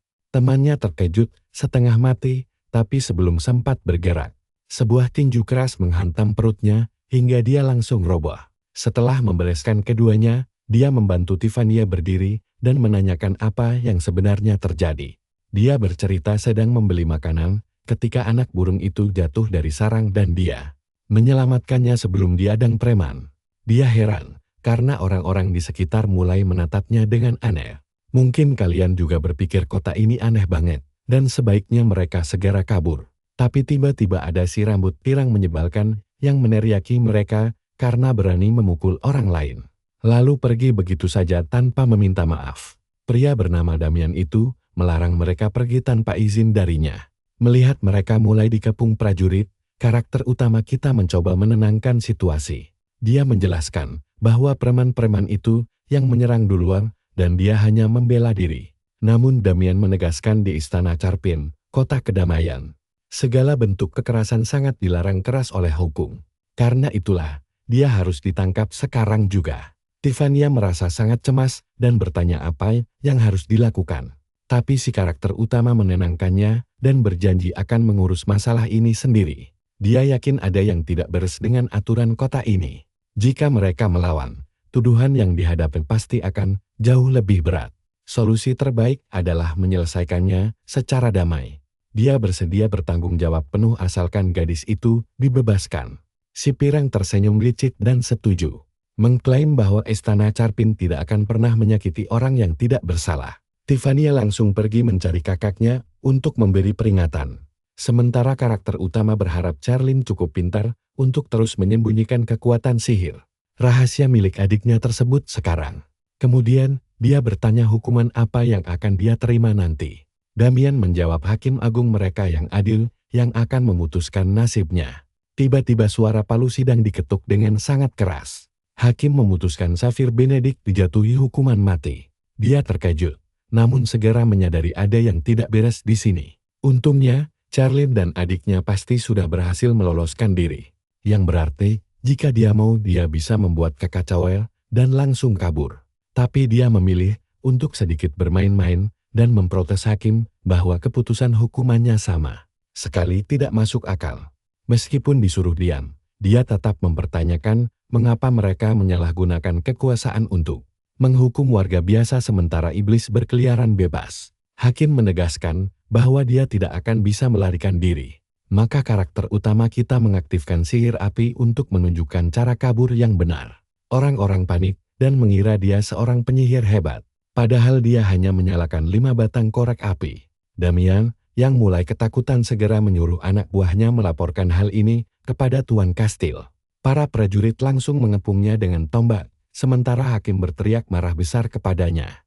Menjadi penyihir bukan berarti bisa meremehkan pengadilan. Dan menyuruhnya menyerah, karena mustahil melarikan diri dari kastil. Tapi ancaman itu justru membuat karakter utama kita semakin bersemangat. Sesaat kemudian, sebuah ledakan besar menghancurkan seisi ruangan. Di luar kastil, orang-orang panik kebingungan sementara Charlene terus memacu kudanya dengan cepat. Bersama adiknya yang merasa cemas. Charlene memintanya untuk percaya pada Zafir karena mereka hanya akan menghambatnya jika tetap bersama demi keselamatan bersama. Mereka harus segera pergi sejauh mungkin meninggalkan kota yang aneh ini. Orang-orang sibuk berkerumun, melihat lokasi ledakan tanpa menyadari karakter utama kita menyelinap. Pergi dengan santai kobaran api dan kekacauan besar ini sudah cukup untuk memberinya waktu kabur. Yang terpenting Charlie dan Nina berhasil pergi dengan selamat. Saat dia terus berlari menyusuri jalanan, layar beralih menampilkan gerbang kastil tempat Damien melapor ke atasannya dengan sangat panik. Tapi dia malah tersandung konyol sampai jatuh tersungkur dan melempar anak kucingnya. Sementara itu di hutan, Charlene menghentikan laju kudanya untuk mendirikan tenda darurat. Tiffany bertanya dengan ragu apakah kakaknya benar-benar yakin Zafir akan baik-baik saja. Charlene menjawab bocah tangguh itu sudah menyelamatkan mereka 2 kali. Jadi mereka wajib menaruh kepercayaan penuh kepadanya. Kita hanya bisa berharap dia baik-baik saja sekarang. Tapi yang pasti, pertarungan seru ini membuat kita semakin penasaran, karena kedepannya dia akan sulit sekali menghindari perkelahian. Nah, ayo temani saya melihat saat dia sedang bingung. Tiba-tiba sebuah tangan kekar mencengkeram perutnya dari belakang. Dia diculik, dibawa lompat antar atap, lalu dijatuhkan ke dalam sebuah carobong asap dan dilempar keluar. Asli, dia dibawa kayak sampah tanpa sempat melawan. Dia pun bangkit dengan shock, karena sama sekali tidak bisa merasakan hawa keberadaan orang itu. Lalu, pria itu memperkenalkan dirinya. Dia adalah Kapten Ksatria Kastil Karpil, Soren Trolon Bonan, nama yang kelewat ribet. Panggil saja dia Soren. Karakter utama kita tampak mengenali pria ini. Ternyata, Soren adalah seorang Saint Spartian legendaris. Soren kelihatan bingung, mungkin karena itu gelar masa depan. Lalu tertawa sambil menyebut bocah ini terlalu berlebihan. Kemudian, karakter utama kita mulai bermonolog seperti biasa. Tiap kali bertemu orang hebat di kehidupan lalunya saat perang melawan Raja Iblis, pria ini bertarung gagah berani di garis depan. Setelah 10 tahun bertempur, dia menghilang. Siapa sangka dia malah jadi kapten di sini. Soren menatapnya heran dan bertanya apa maunya. Tiba-tiba karakter utama kita berteriak. Tidak menyangka sosok sahabat Soren mau menjadi bagian dari tempat tirani kejam seperti ini. Soren menganggapnya asal bicara, tapi dia menjelaskan bahwa dia dihukum mati hanya karena menyelamatkan gadis di jalan. Logika macam apa itu? Kalau memang aturannya begitu, pasti sudah banyak orang yang mati. Soren bangkit dan bilang bocah itu sudah membunuh banyak orang dengan sihir api. Jadi jangan sok sucil, maaf saja, tapi itu salah besar. Dia hampir dieksekusi, jadi itu murni pertahanan diri. Lagi pula, menurutnya pengadilan korup itu memang pantas dibakar jadi abu. Tiba-tiba Soren mencabut pedangnya, mengarahkannya tepat ke wajah si bocah. Lalu bertanya, siapa sebenarnya dia? Sangat aneh ada anak sekecil dia bisa menguasai sihir sehebat itu. Tapi karakter utama kita tidak takut sama sekali. Dia malah menantang apakah Soren benar-benar tega membunuhnya demi tahu kebenaran. Soren mengabaikannya dan justru bertanya apakah dia bisa memakai pedang. Sekarang giliran si bocah yang shock, bagaimana pria itu tahu? Padahal dia belum pernah memakai pedang sekalipun di tempat ini. Soren menyebut raut wajahnya sudah memberi jawaban. Jadi bocah ini jenius yang menguasai sihir sekaligus pedang, kasus yang sangat langka. Sayang sekali dia belum belajar menyembunyikan emosinya di depan musuh. Karakter utama kita masih bingung. Apa pria ini mau melawannya? Memang dia sudah berlatih mati-matian selama 10 tahun terakhir. Tapi sosok di depannya sekarang adalah sang dewa pedang legendaris. Sosok dewa pedang yang kekuatannya tidak terukur.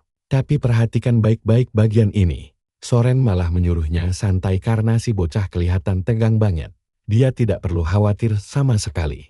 Soren tidak berniat menangkapnya. Karakter utama kita heran kenapa Soren malah tertawa dan mengejek rasa ingin tahunya yang kelewat besar. Saat dia masih bingung, tiba-tiba Soren mengulurkan tangannya. Dia mengaku sangat menyukai orang berbakat, lalu menawari si bocah untuk menjadi muridnya. Jelas saja dia bingung, kenapa pendekar sekuat itu tiba-tiba menawarkan hal luar biasa seperti ini? Soren beralasan, karena dirinya sangat kuat, muridnya pun harus punya bakat yang luar biasa. Si bocah lalu menyebutkan namanya, membuat Soren merasa pernah mendengar nama Benedict sebelumnya. Apapun itu, dia butuh jawaban segera. Karakter utama kita tentu saja sangat tertarik menjadi muridnya. Tapi masalahnya dia sudah lama pergi dan harus segera pulang agar keluarganya tidak cemas. Soren mengira dia kabur dari rumah, tapi masalahnya jauh lebih rumit dari itu. Yang jelas, sekarang dia adalah buronan di kota Carping, yang berarti kehadirannya bisa membawa masalah bagi Soren. Namun, Soren sama sekali tidak peduli. Baginya Kastil Carping sekarang sudah jauh berbeda dari yang dulu dia kenal. Si bocah menyadari bahwa Soren pun tidak setuju dengan aturan di sana. Soren bertanya di mana rumahnya, dan si bocah menjawab di Kastil Tulang. Soren langsung menyanggupi untuk mengantarnya ke sana dalam 1 hari saja. Saville tentu heran, kenapa dia begitu santai. Apakah dia benar-benar mau meninggalkan kotanya? Soren menjelaskan kalau sekarang dirinya cuma jadi pajangan saja tanpa tugas asli. Jadi tidak akan ada yang sadar jika dia pergi beberapa hari. Karakter utama kita tertegun, bagaimana bisa sosok legendaris seperti Soren kehilangan pengaruhnya di ksatria itu. Apa yang sebenarnya terjadi di Carping? Tapi Soren langsung mengajaknya pergi begitu saja. Ayo bocah, kita jalan sekarang. Karakter utama kita yang bingung pun bertanya, "Had kemana?" Soren menyuruhnya santai karena dia sudah menyiapkan kuda untuk mereka kabur dari tempat ini. Si bocah masih bingung karena semua terasa terlalu mudah. Apakah pria ini tulus menjadikannya murid? Lagi pula, dia harus merahasiakan Charlene dan Tiffanya dulu. Takutnya ini cuma siasat licik. Akhirnya mereka sampai di sebuah rumah. Soren membuka pagar lalu memanggil Lucia yang sedang bermain ayunan. Kalian pasti setuju kan kalau cerita ini punya terlalu banyak karakter gadis kecil. Tenang saja, saya cuma menyampaikan fakta di sini. Anak itu berlari gembira memeluk Soren dan menanyakan kabarnya. Lalu Soren bertanya, apakah dia merindukan ayahnya? Waduh, kirain dia itu adiknya. Ternyata bapak-bapak ini sudah berkeluarga. Gadis kecil itu lalu bertanya siapa si bodoh ini, dan Soren menjawab dia murid barunya. Dia langsung berlari memanggil ibunya sambil berteriak heboh. Karakter utama kita jadi terharu, karena anak itu mengingatkannya pada adiknya sendiri. Di dalam rumah, ada istrinya yang sedang hamil, Alicia Lambinan. Soren masuk dengan penuh percaya diri menemuinya. Alicia terkikik lalu menyapa si bocah yang langsung memberi salam dengan sopan. Saat ditanya apakah dia lapar, si rakus ini tentu langsung mengangguk bersemangat. Memang semuanya sesederhana itu baginya. Istrinya meminta maaf karena menyajikan makanan yang sederhana. Tapi si bocah merasa itu sudah sangat cukup. Soren lalu mengumumkan kalau besok mereka akan pergi. Membuat istrinya bingung sebelum dijelaskan alasannya. Soren ingin mengantar si bocah kabur ini ke orang tuanya agar bisa direkrut resmi jadi murid. Karakter utama kesal karena dianggap anak kecil. Sementara Soren tertawa lepas sampai istrinya menyuruh mereka istirahat. Istrinya akan menyiapkan kuda-kuda untuk esok hari. Lucia bertanya, apakah ayahnya akan pergi lama, tapi Soren berjanji akan segera pulang. Si bocah pun berpikir mungkin dia sudah terlalu berprasangka buruk. Mengira pria ini punya niat jahat tersembunyi. Tapi kalaupun Soren orang baik, orang lain belum tentu. Tiba-tiba pintu depan didobrak kasar. Soren langsung berdiri saat mendengar ada yang berteriak di luar. Soren menyuruhnya membawa Lucia bersembunyi di atas. Di situasi ini si bocah tidak bisa berbuat banyak, karena Soren jelas jauh lebih kuat darinya. Dia pun segera berlari ke lantai atas bersama Lucia. Gadis kecil itu bingung dengan situasi genting ini.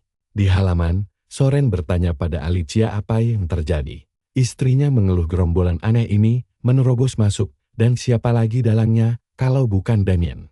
Damien mengejek bahwa sang kapten kedatangan tamu misterius. Soren bertanya mengapa mereka ada di sini, dan menuduh mereka membuntutinya. Damien merasa ucapan kasar itu tidak sopan ditujukan pada atasannya sendiri.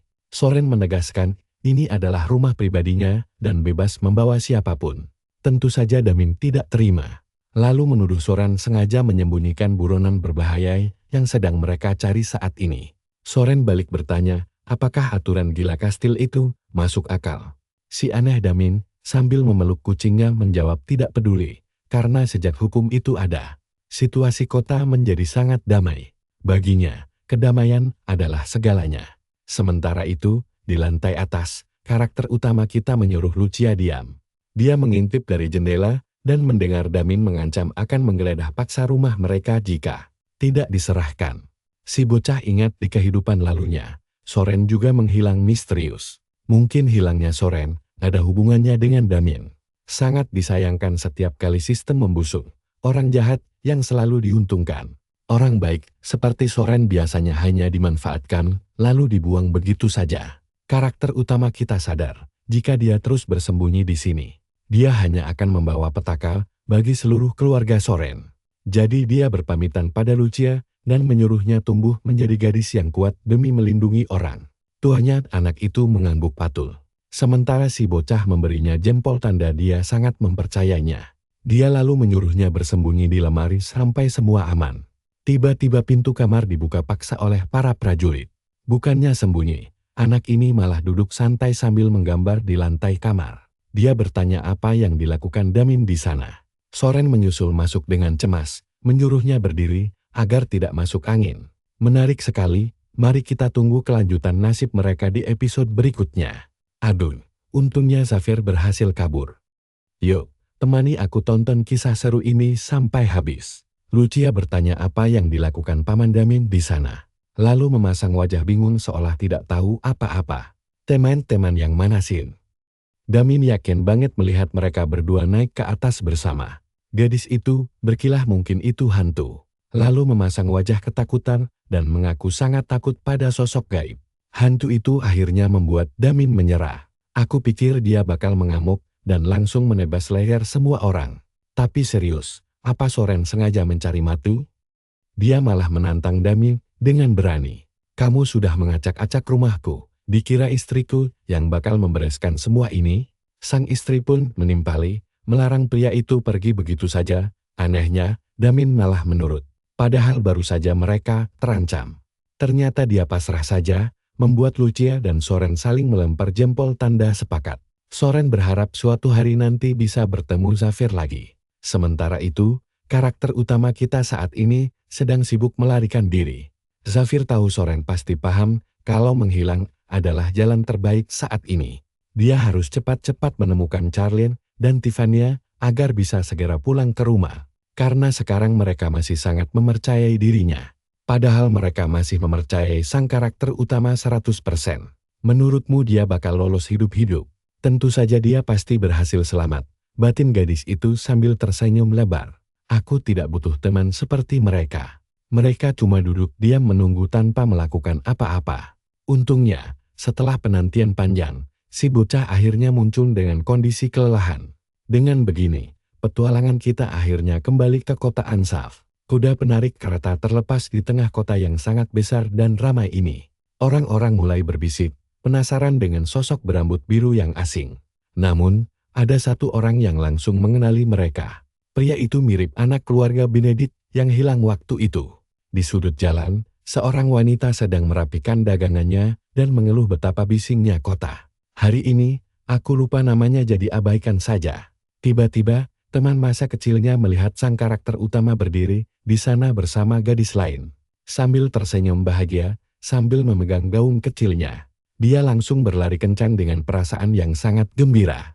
Gadis itu berhenti tepat di depannya. Safir mengenali Cicili lalu menyapa balik dengan gembira. Saat kereta mendekat, dia memberikan pelukan hangat, lalu menggandeng tangannya erat-erat untuk mengenalkan para tamu baru. Safir mengenalkan dua orang berambut biru, Charlene dan adiknya tercinta yang bernama Tiffania. Setelah mereka saling menyapa, sang karakter utama mengajak semuanya langsung berkunjung ke rumahnya. Daun-daun berguguran tertiup angin sore. Sang ibu terduduk di bangku taman, masih terus memikirkan putranya, Safir. Tiba-tiba dia menoleh dan melihat seorang bocah berdiri di sana dengan gambaran sangat aneh.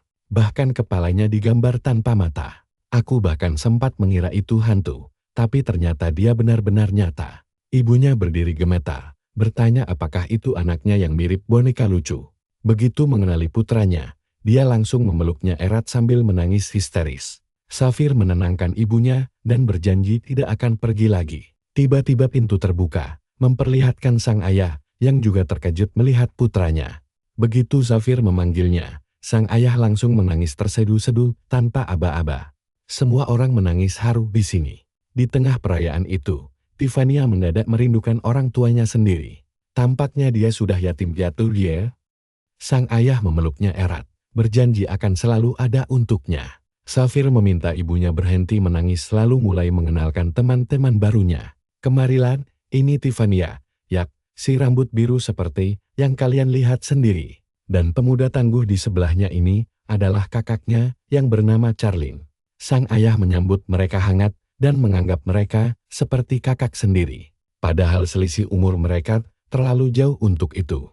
Sementara mereka sibuk mengobrol, Cicili hanya berdiri diam di belakang memperhatikan mereka. Cicili merasa sangat lega melihat Safir baik-baik saja. Tapi coba perhatikan baik-baik di bagian ini, semuanya terasa terlalu tenang.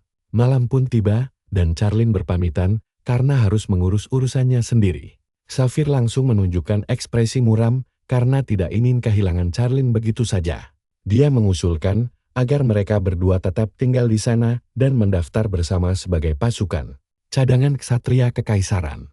Babak baru dimulai saat seseorang meminta bantuan Safir memindahkan lemari pakaian dengan ceria.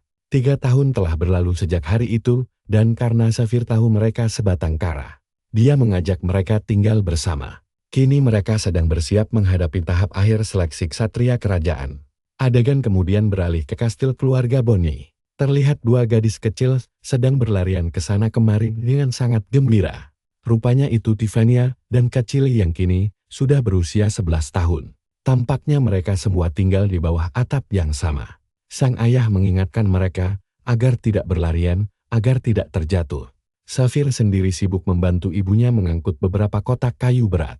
Dia bercerita mendapat informasi berharga dari teman ayahnya yang merupakan wakil kapten ksatria mengenai adanya sistem pelatihan khusus untuk para bangsawan.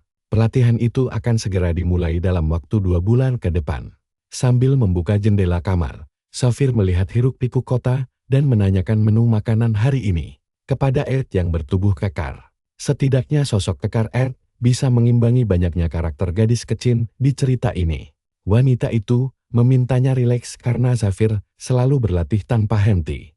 Bahkan saat makan maupun tidur sekalipun. Safir bersikeras harus menjadi sekuat mungkin secepat yang dia bisa.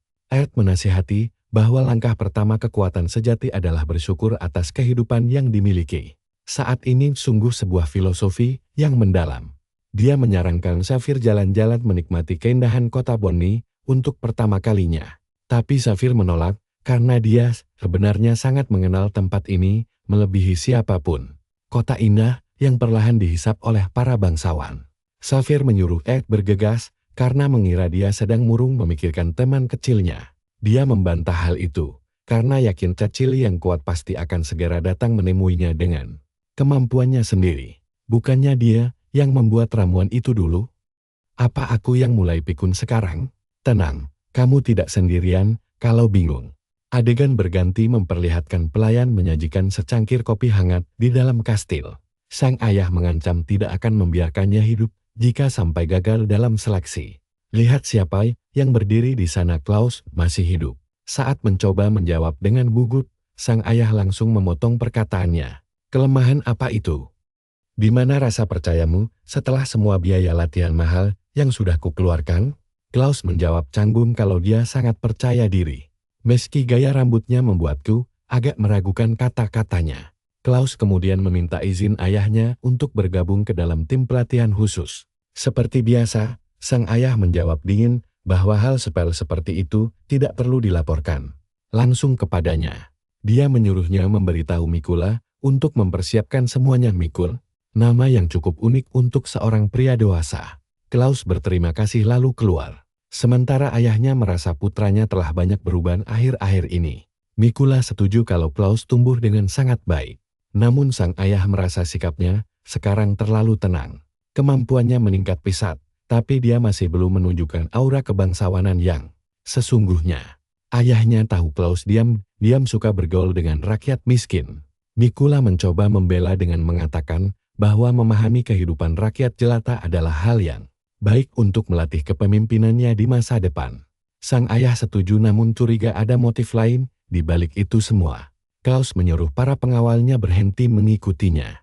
Tapi mereka bersikeras hanya menjalankan perintah demi menjaga keselamatannya di kota. Klaus menegaskan tidak ada yang berani menyentuhnya di kota Boni ini. Pengawalnya mengalah dan menawarkan kereta kuda.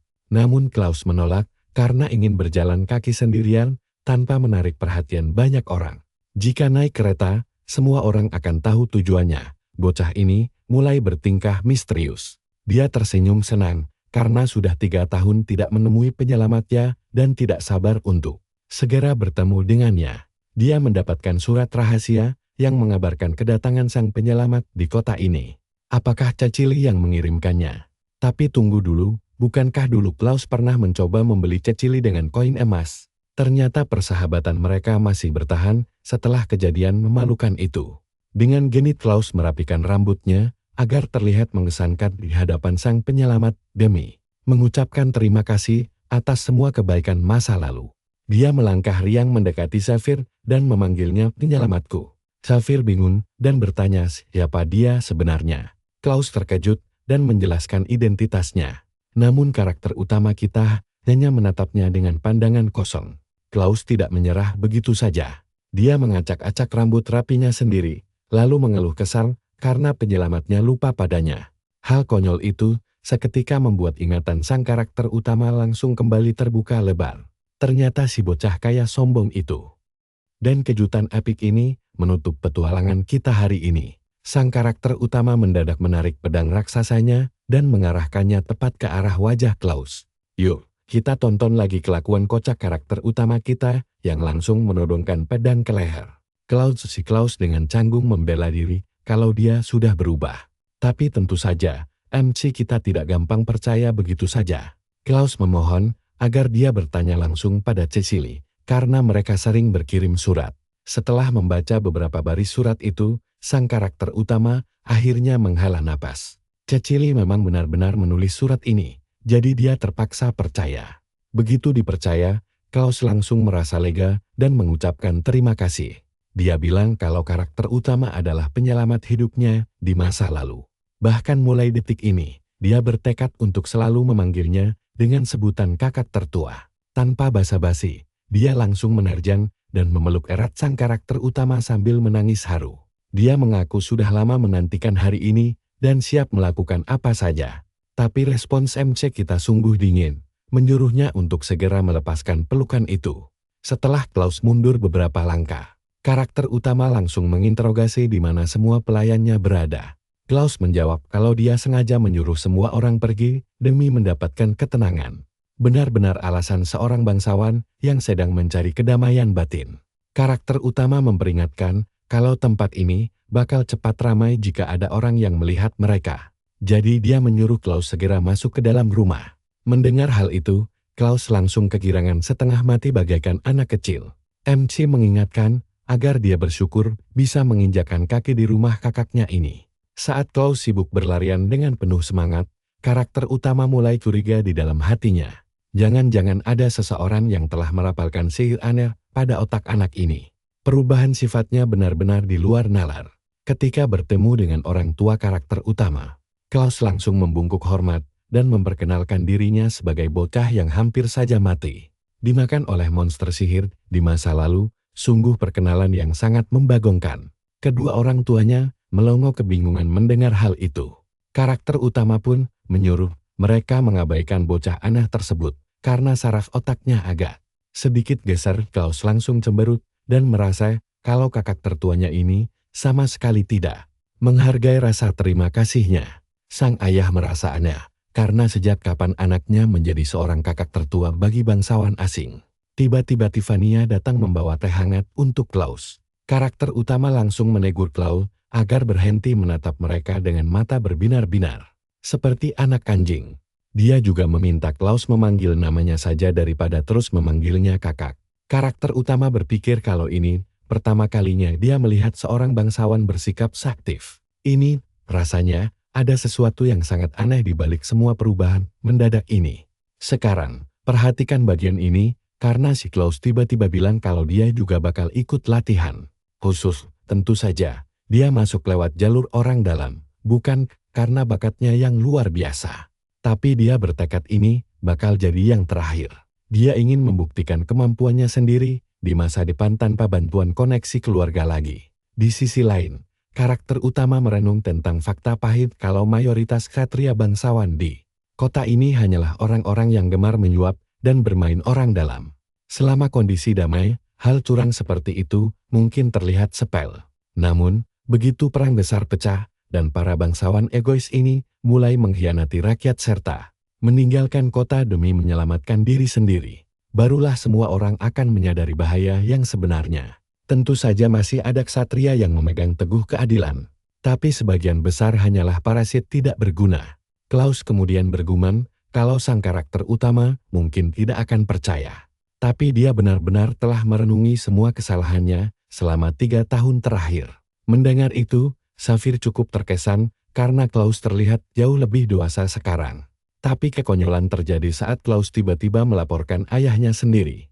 Dia curiga kalau ayahnya sedang merencanakan sesuatu yang sangat jahat di belakang semua orang. Sayangnya, karena sang ayah tidak mempercayai Klaus, dia tidak mau membocorkan rencana tersebut.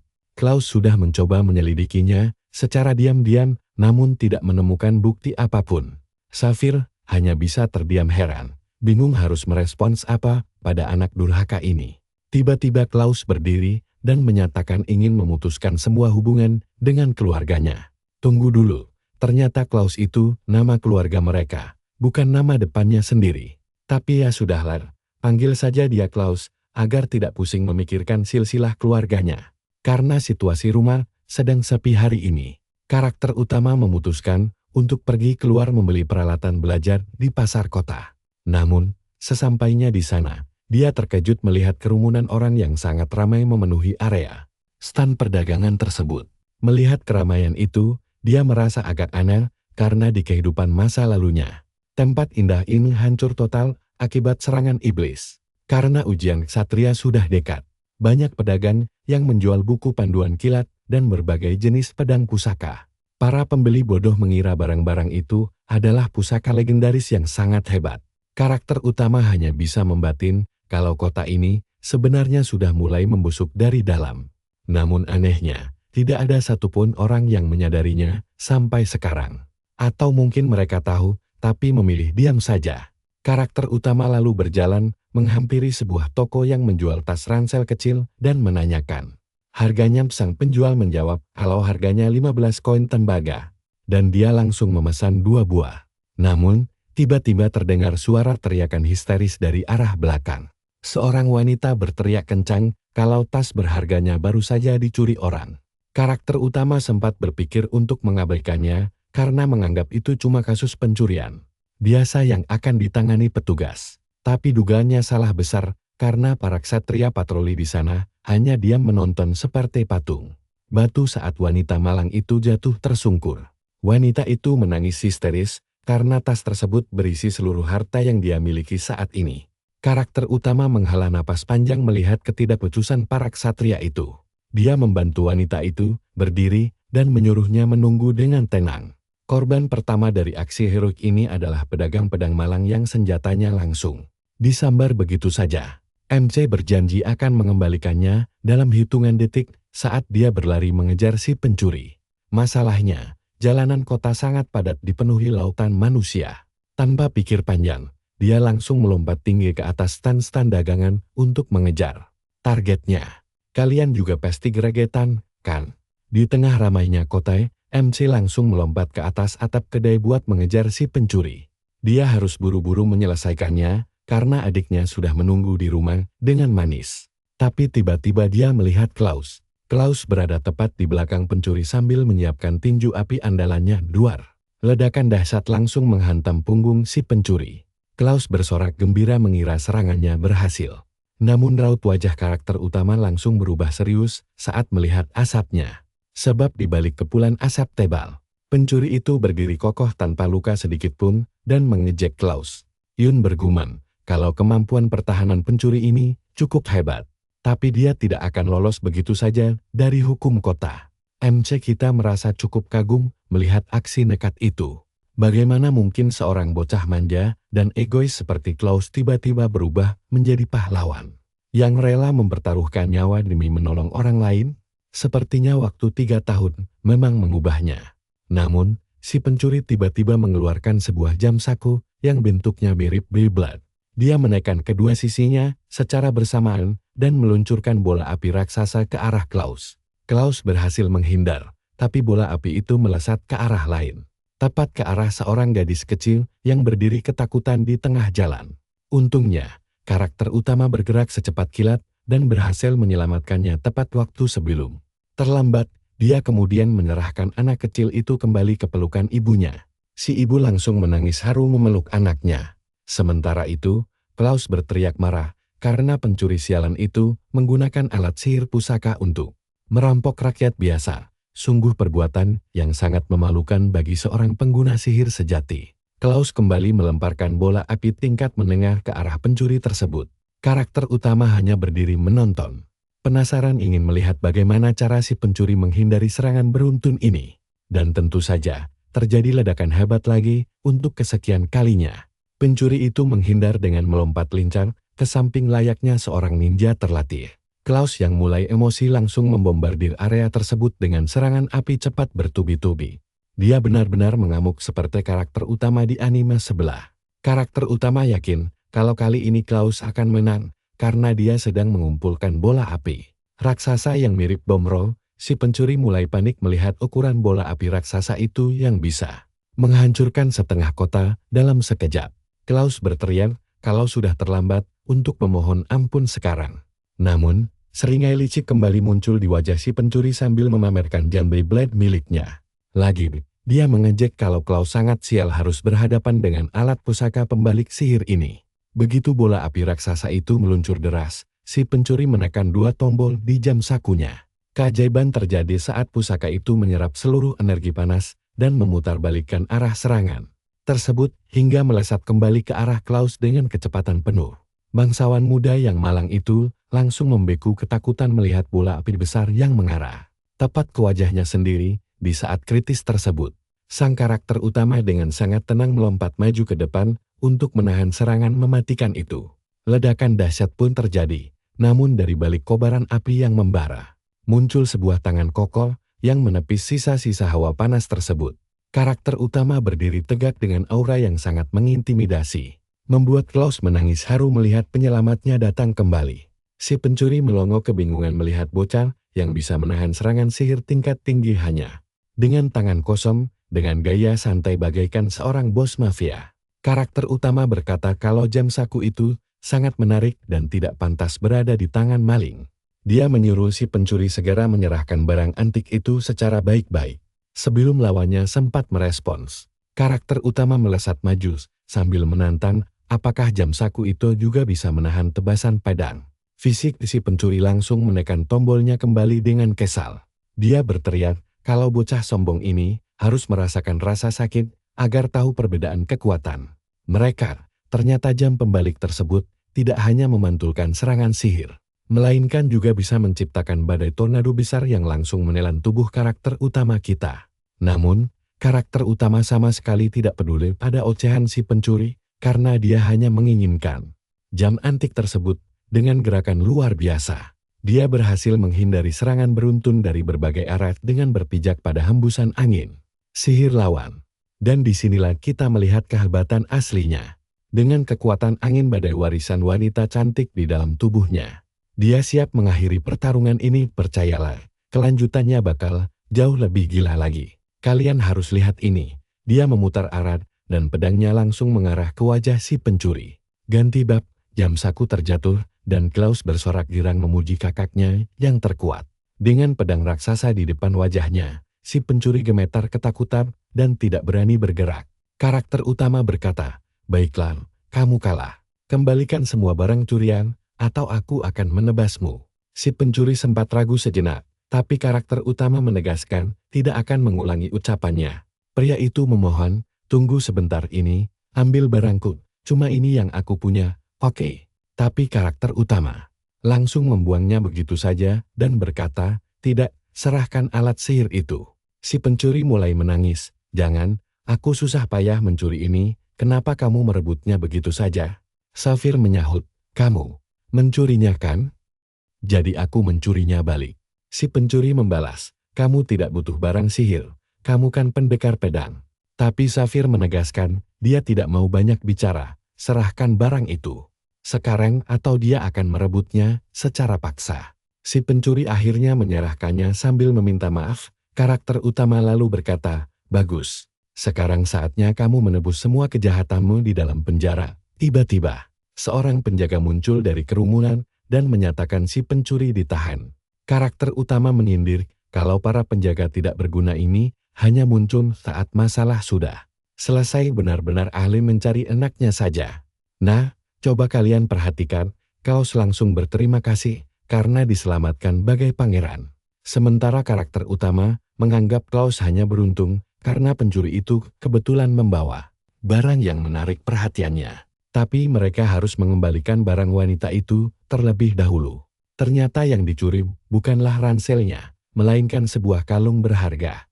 Wanita itu berkata bahwa suaminya sendiri yang membuat kalung tersebut secara manual. Lalu dia sangat terharu saat berterima kasih.